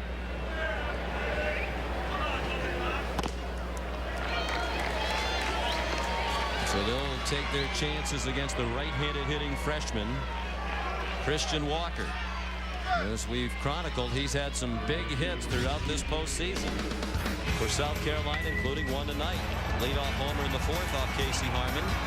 That broke a 1-1 tie.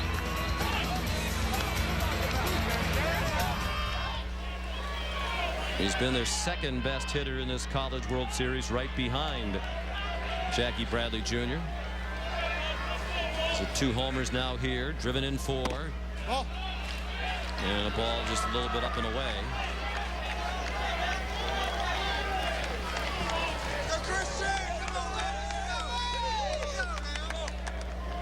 Frederick.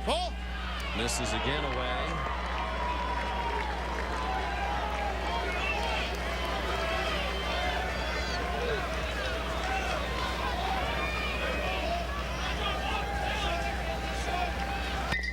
Shot foul. Look out. About 5 or 6 rows back, right behind the tarp down there. That was a bullet.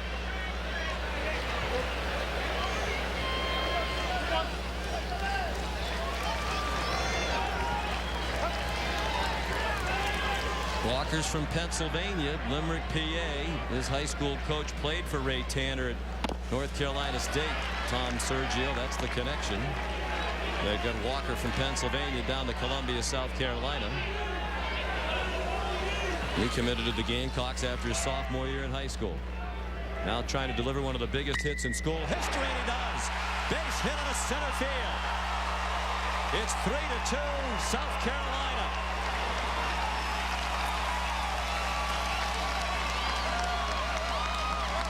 Christian Walker with his second RBI of the night.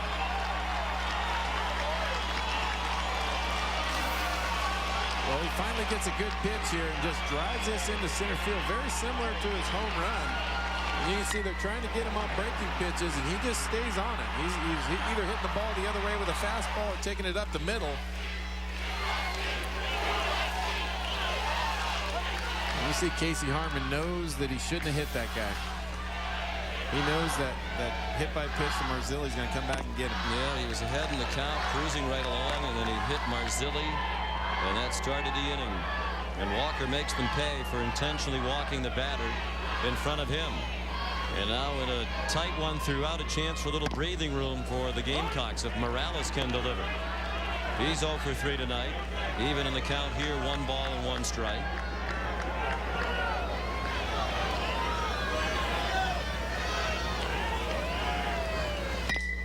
And that's the base hit to right. Parker will not try to throw it to the plate. And it's a 2-run lead as Bradley scores.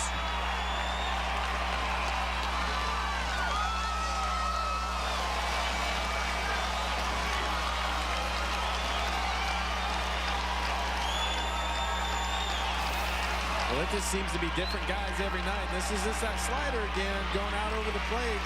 And Morales takes that ball right to right field, not trying to pull it and ground it in the hole. And it just seems to be different people every night stepping up for South Carolina.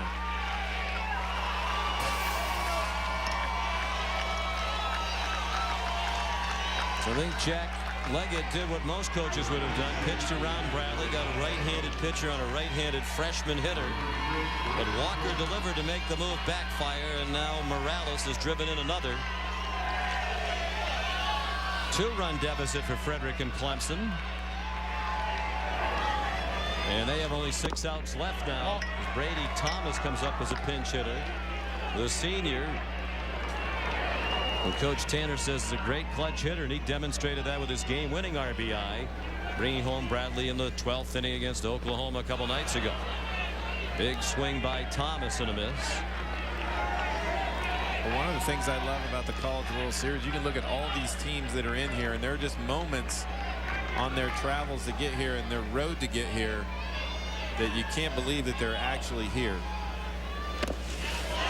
UCLA was 1 pitch away in their super regional from going home. Now they're in the final.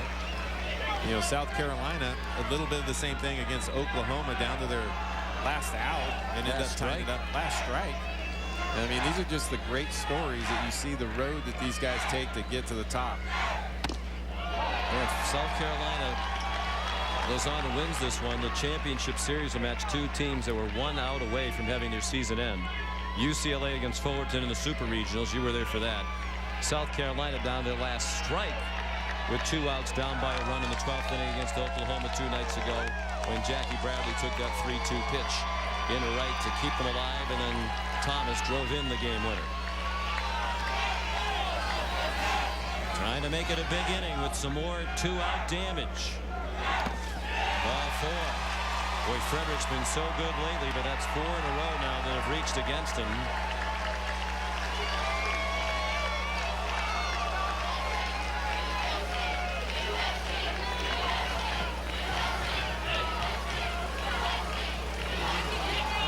Clemson was 2-0 at the College World Series in 2002. Wound up losing 2 straight to South Carolina as the Gamecocks went to the championship game. Back then it was 1 game for the national title. They lost to Texas. And again this year Clemson was 2-0. They lost to South Carolina last night. And their arch rival trying to do it to them again. Leading 4-2. Bases loaded. Big spot for Kyle Enders.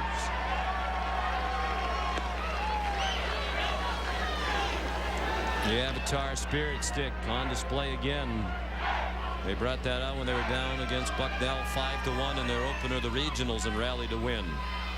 They've lost only 1 game since. Enders has 3 home runs all year, but 2 of them have been in the NCAA tournament. 1 of them here at the College World Series.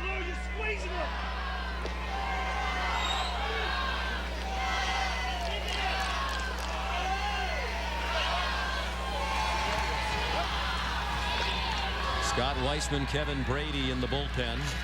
Weissman ordinarily a starter, but they're in a must-win situation here. Fastball for a strike. After someone on the Clemson side just admonished the home plate umpire for Kelly Gonzalez for squeezing Frederick, he got the call on a pitch that looked like it was outside. Not saying there's any connection, but might be a coincidence. Ball. That one's outside and low to Enders, the 8th batter of the inning.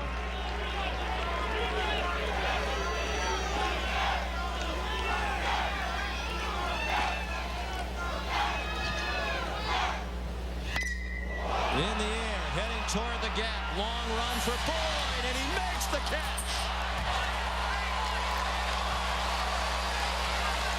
Terrific running catch by Wilson Boyd. That might have been a season saver for Clemson. You never know. Because if that drops, it goes from a 2-run deficit for Clemson to a 5-run deficit.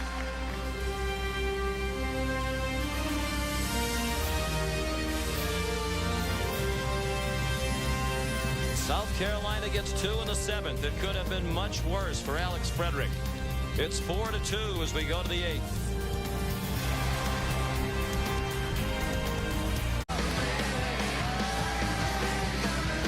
College World Series in Omaha. The sun setting on another scorcher here in this great city. Coke Zero game track reveals a 2-run lead for South Carolina, 4-2. Christian Walker, a couple of big hits. Solo homer that gave them the lead in the 4th inning, broke a 1-all tie, and then a single to put them ahead in the 7th. They added another.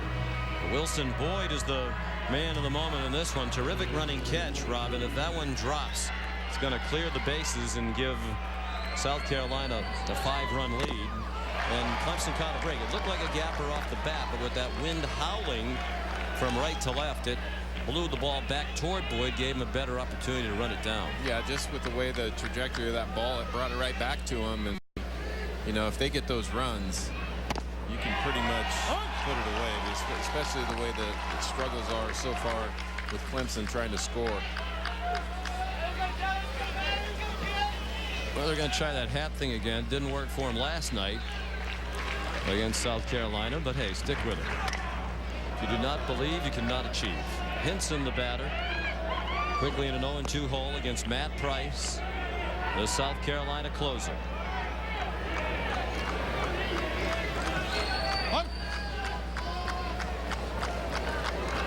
They were held to 3 hits by Michael Roth last night. They have 6 hits tonight.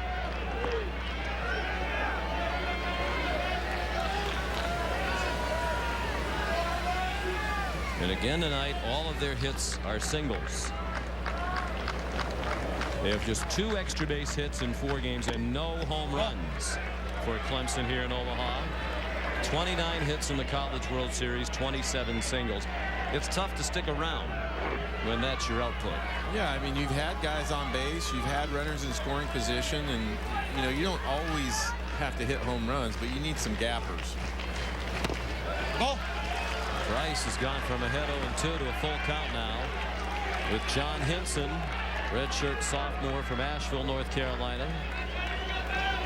He's had a nice season coming off back surgery to repair a bulging disc. Missed last year due to injury. away, still 3-2. They need a base runner to get the tying run to the plate. Brad Miller on deck, one of their best hitters, and then Richie Schaefer. 3 balls, 2 strikes. Look. Payoff pitch again, and another foul away to the left, down by the Gamecocks bullpen.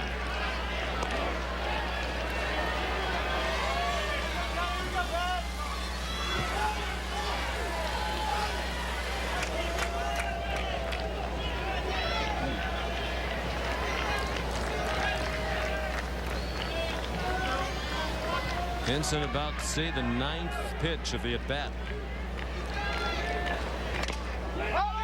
Popped up, shallow right, long run for Wingo and the right fielder. Merrifield, they collide, and the ball's on the ground. Merrifield is still down. Wingo retrieves, throws to third, and he is safe. As Morales couldn't quite get the tag on, and immediately your attention has to go back to Merrifield, who's still on the ground out in right field after a heavy collision with Wingo, the second baseman.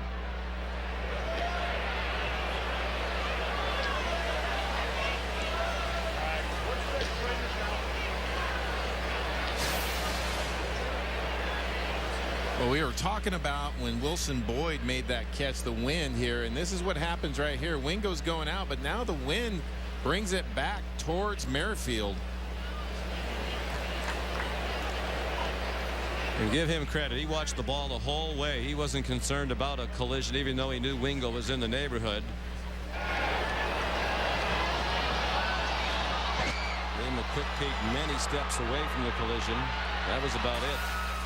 Well, you're not going to see too many collisions that are that solid. I mean, that, you know, sometimes you see guys go out in the outfield and they get clipped, or, you know, they try and bail out, and neither one of those players bailed out on that fly ball, and you know, that's a reason why it was such a solid connection.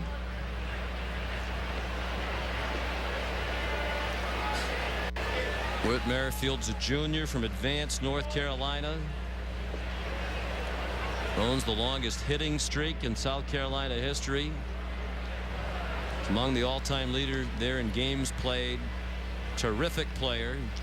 His dad Bill played at Wake Forest and was a fine player himself. Made it to AAA before he broke his foot, and has been his son's hitting coach for most of his life. Sitting up now and still clearly not feeling very well. Understandably so after that collision.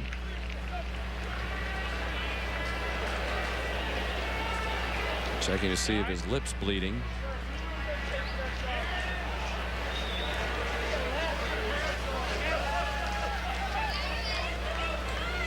And you know, he doesn't want to come out. Clearly there is some blood in his mouth.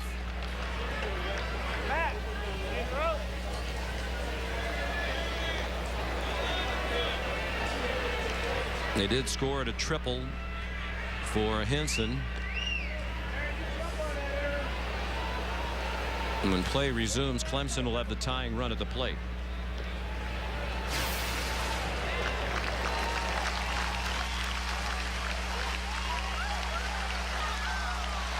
We'll give it one look at Wingo, and he's still about 10 steps away from the collision, and then he was all business, focused on the ball. Back on his feet now. He's going to stay in the ball game. Let's check in with Aaron. Hey, Sean, and just walking over to South Carolina's dugout, well, as you can see, Whit Merrifield staying out there. That's exactly what head coach Ray Tanner told me. I said, is he all right? He said, yeah, he's fine. I said, is he going to stay out there? He said, yep, he is.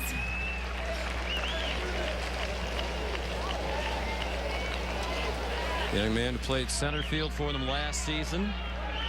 He's played some third base. Been in the lineup since his true freshman year. That was scary. It's wonderful to see him back on his feet. And apparently none the worse for wear except for cut lip. Now they have to contend with the tying run at the plate. 8th inning. Clemson down by 2. Here's Brad Miller. 0 0 for 3 tonight. And just 3 for 15 in this College World Series. Ball one outside from Matt Price.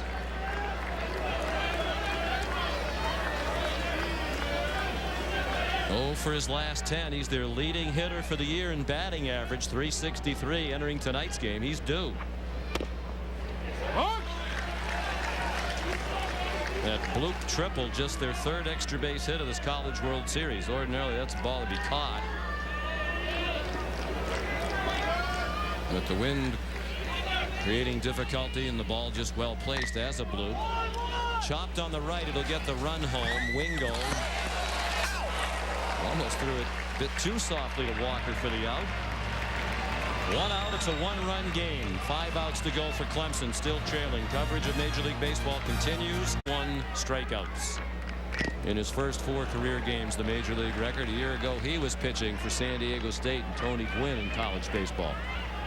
Yeah, you watch him, I'll tell you what, it's just one of those things. There's a lot of guys that are probably watching video for the first time they're going to face him and trying to figure out how to do anything against him. Richie Schaefer fouled one off the end of the bat. That seemed to sting the catcher, Kyle Enders. The freshman Schaefer 1 for 3 tonight.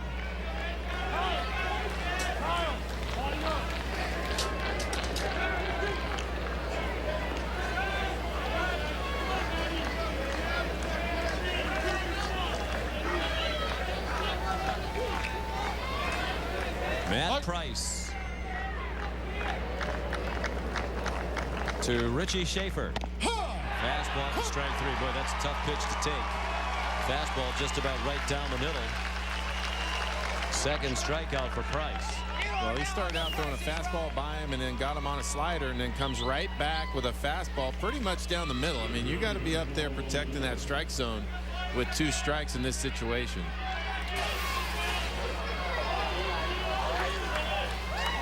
So 2 outs. The bases are empty. 1 run in here in the 8th for Clemson. Well, they're down to their final 4 outs. Here's Wilson Boyd. Just made that big catch that saved Clemson 3 runs. Ball just outside. Boyd at the plate tonight is 1 for 3. Single to left in the 4th. A 5th-year senior.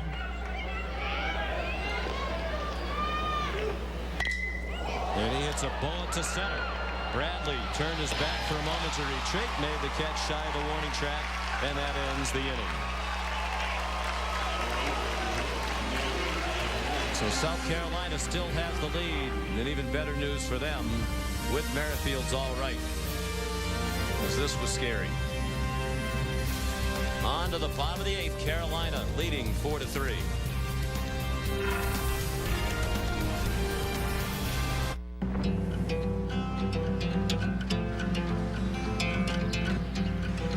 Day 1 storm,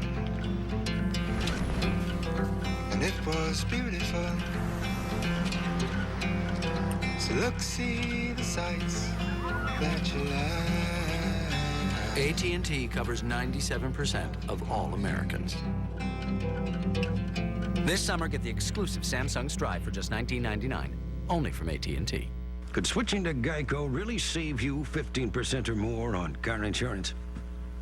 Does a former drill sergeant make a terrible therapist? And that's why yellow makes me sad, I think.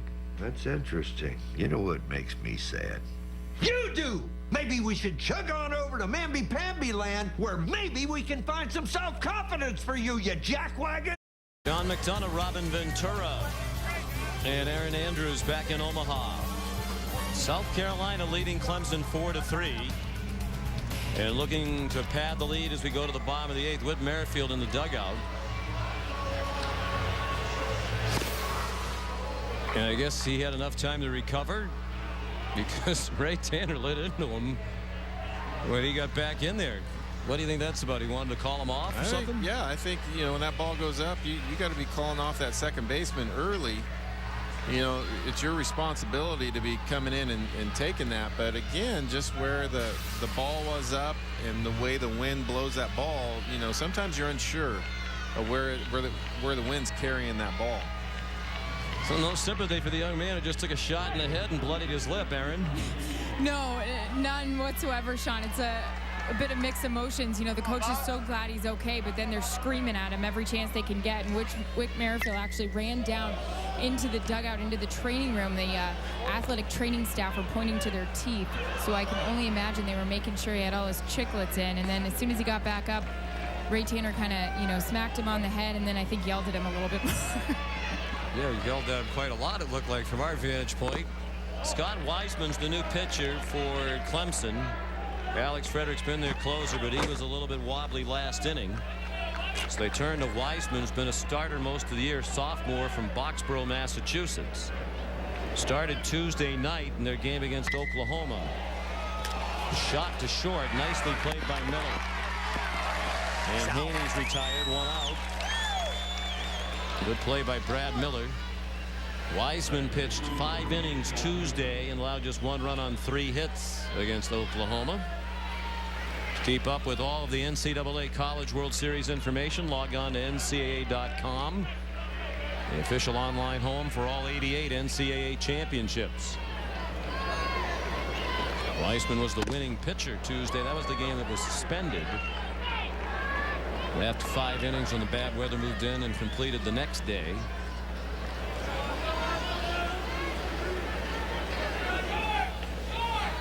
His first relief appearance of the season. After 18 starts, he missed just outside to Scott Wingo. And again, we're going into that situation. We're throwing starters out there, anybody that they feel has a fresh arm. And you know who loves this most of all is UCLA, because were Clemson to come back and win this one, Wiseman was certainly a candidate to start the first ball game on Monday of the championship series. Yeah, I think, you know, again, you got to get there to be able to pitch somebody. So right now you're willing to use anything you can just to get there, because it is a 3-game series. You don't have to win the first game to win the whole thing. Check swing and a foul by Wingo. Was 0 for 3 tonight, 1 for 13 in this College World Series. And you start looking at UCLA, the way they're set up. I mean, you know, really going into that final, they have all their pitching set up on enough rest. But, you know, they wouldn't mind this going a few more innings. They have a deep and talented starting rotation, the Bruins. In 4 games here, UCLA pitchers have struck out 48 batters in 35 innings. Fastball high. The last thing Wiseman wanted to do was walk the number 9 hitter Wingo, who has just 1 hit at this College World Series. And really, the guy that's going to start that first game for UCLA, Garrett Cole, you know, you see how strong these guys are. They all are aces on any other team, but you know, you have a 1, 2, and 3. You have Rob Rasmussen coming in there second. Trevor Bauer was outstanding today. 8 innings in weather that, you know, was just unbearable. Weissman throws the ball to Evan Marzilli. Top of the order for South Carolina here, and Marzilli has been a catalyst again tonight. He scored twice, singled and scored leading off the first. Was hit by a pitch with 1 out to start that 2-run rally in the 7th. That gave them a 2-run lead. Clemson responded with a run in the top of this inning, the 8th. Now Dan Pepicelli's going to the mound.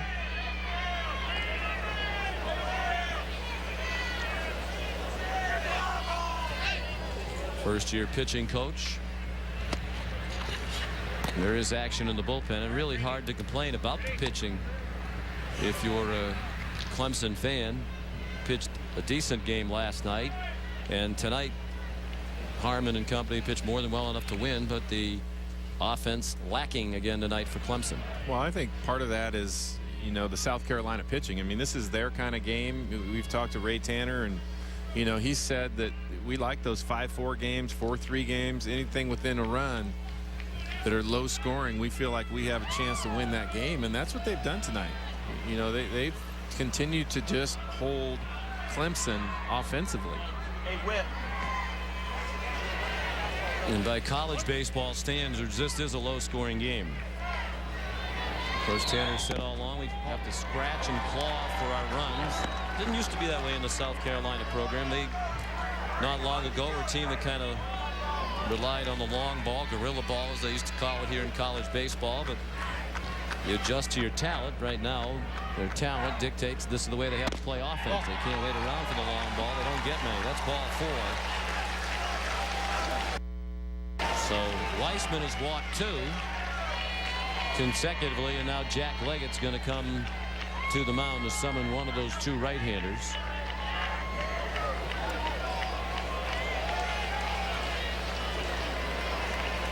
It's going to be Kevin Brady, the redshirt freshman from Gaithersburg, Maryland. So Weissman in his first relief appearance of the season issues back-to-back walks. And Brady's going to make his first appearance of this College World Series.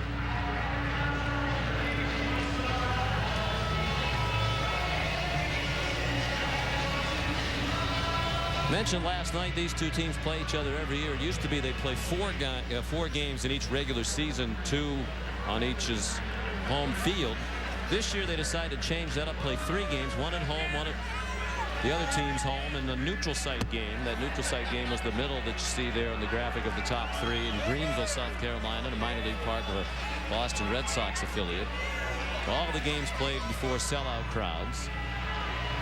Clemson won 2 out of 3 in the regular season. South Carolina won last night, and South Carolina leads in this one, the most important one by far.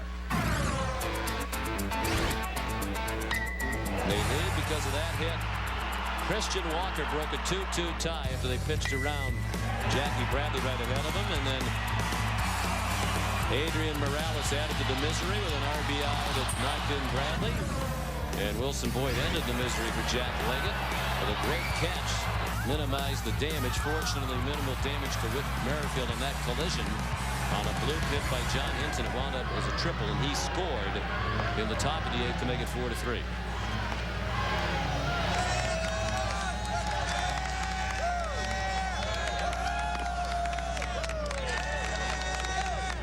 So welcome to the College World Series, Kevin Brady, for the first time. Freshman.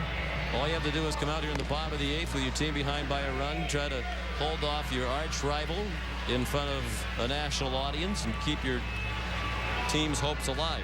Well, try to keep the season alive. Yeah, when we talk to the coaches, they say he's a strike thrower, and I'm sure they're thinking that's exactly what you need to do right now, because if he's laying down a bunt, we need a strike and we need to get an out, and possibly even run a little wheel play in the infield, try and get that guy at third base.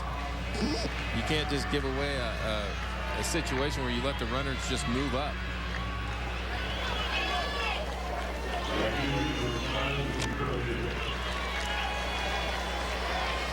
And now here's Merrifield. After the hard hit when he collided with Scott Wingo, cut his lip. That appeared to be all the damage that we could make out. Up at the plate where he's had a big night. A bunt single, a double, and a triple. Last time up he struck out. Chance to hit for the cycle with a home run. Ball up and in from Brady. Well, Kevin Brady's got a curveball that's a solid pitch, but knowing that they could be bunting, he's going to come out of it come at this hitter with a fastball. But you just need strikes. Think they'd bunt with 1 out? I think they might. He had a bunt base hit earlier, just to get some people moving around. Jackie Bradley's on deck. Breaking ball bounced down to third. Hinson goes to second for 1 on to first. A big double play. 5-4-3. Hinson, Freeman, and Schaefer. A job well done by Brady to keep the deficit 1 run for Clemson. But they're down to their final 3 outs if they want to extend their season. Trailing 4-3.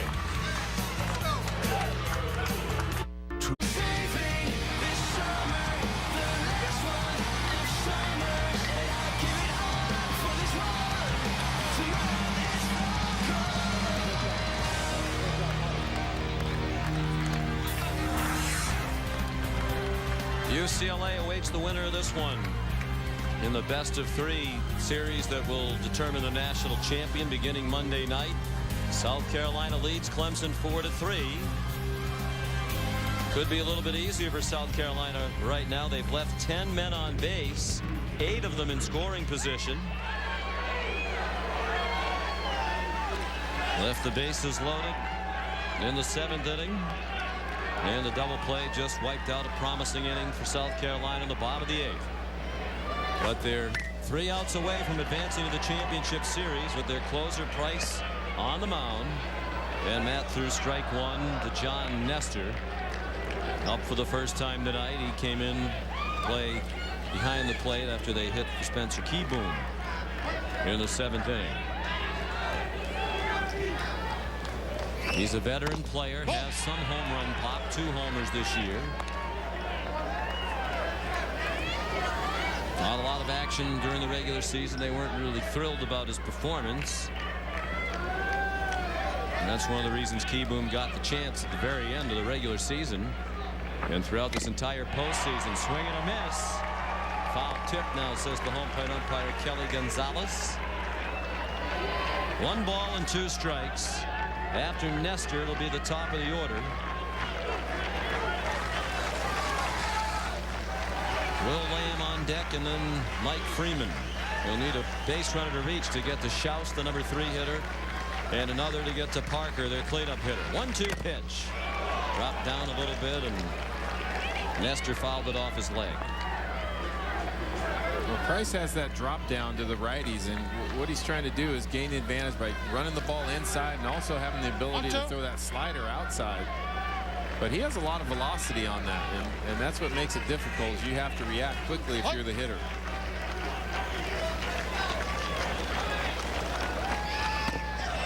Blown away. 2 balls and 2 strikes.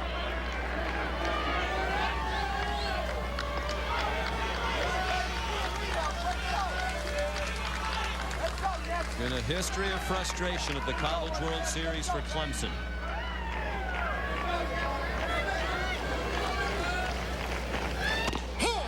And the frustration continues for the time being, at least, as Nestor's called out on strikes for the first out of the 9th.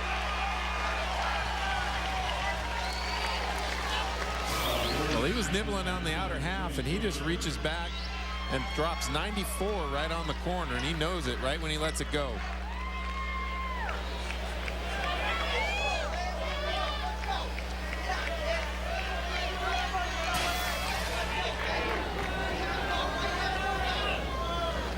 Now Will Lamb, leadoff hitter tonight. He's had a decent night.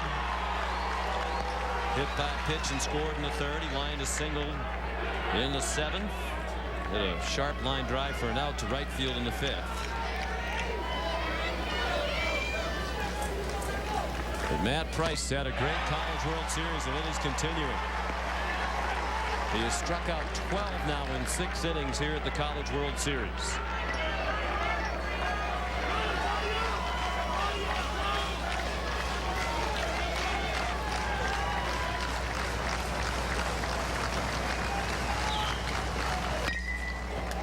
Chopper down to 3rd. Lamb's their fastest runner, but he can't beat the throw from Morales.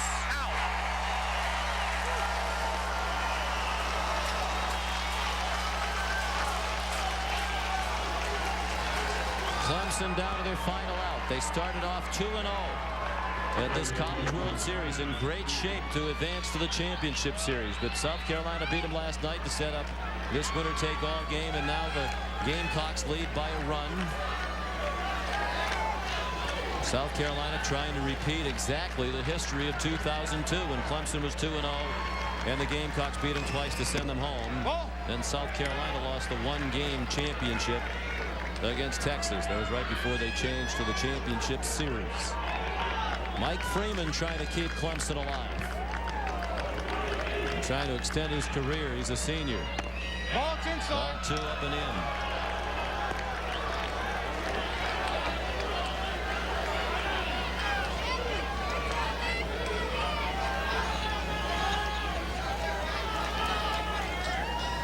Price pitched 6 2/3 innings without allowing a run here at the College World Series, and there's a knee-high strike.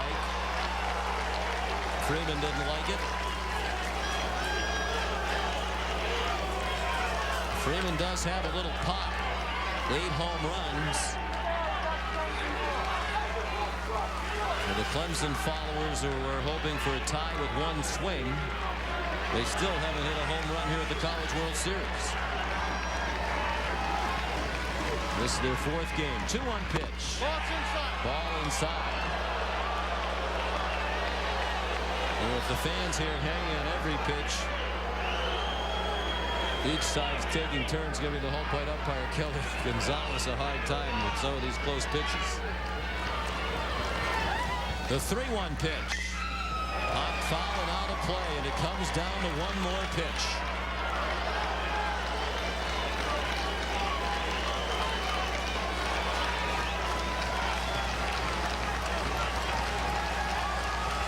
Two nights ago, Ray Tanner at South Carolina, 1 strike away from going home. Now 1 away from the championship series. Fly ball down the left field line. Evan Marzulli over, trips and falls in the bullpen. He ran up on the mound and fell down. And the ball fell in foul territory.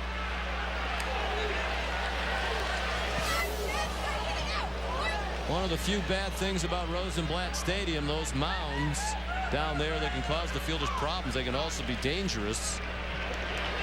And Clemson's season is still alive thanks to that mound. Well, those are the things that you don't see in the new Major League parks, and especially with the wind, the way the wind affects all the fly balls, it's difficult. There's another 3-2 pitch. Line to center, he takes advantage of the opportunity. And now if you're a South Carolina fan, you have to be saying, are you kidding me? That was ball game over. Punched the ticket to the championship series. And now the go-ahead run will come to the plate with the tying run aboard for Clemson. Well, Wrigley Field also has mounds that are inside the field, and anybody going over with, especially the wind affects it. And as soon as you run up on that, it just affects you enough that you can't get your feet under you. Well, here's Schaus. He hits a bullet down to first. Great stop by Walker. South Carolina wins.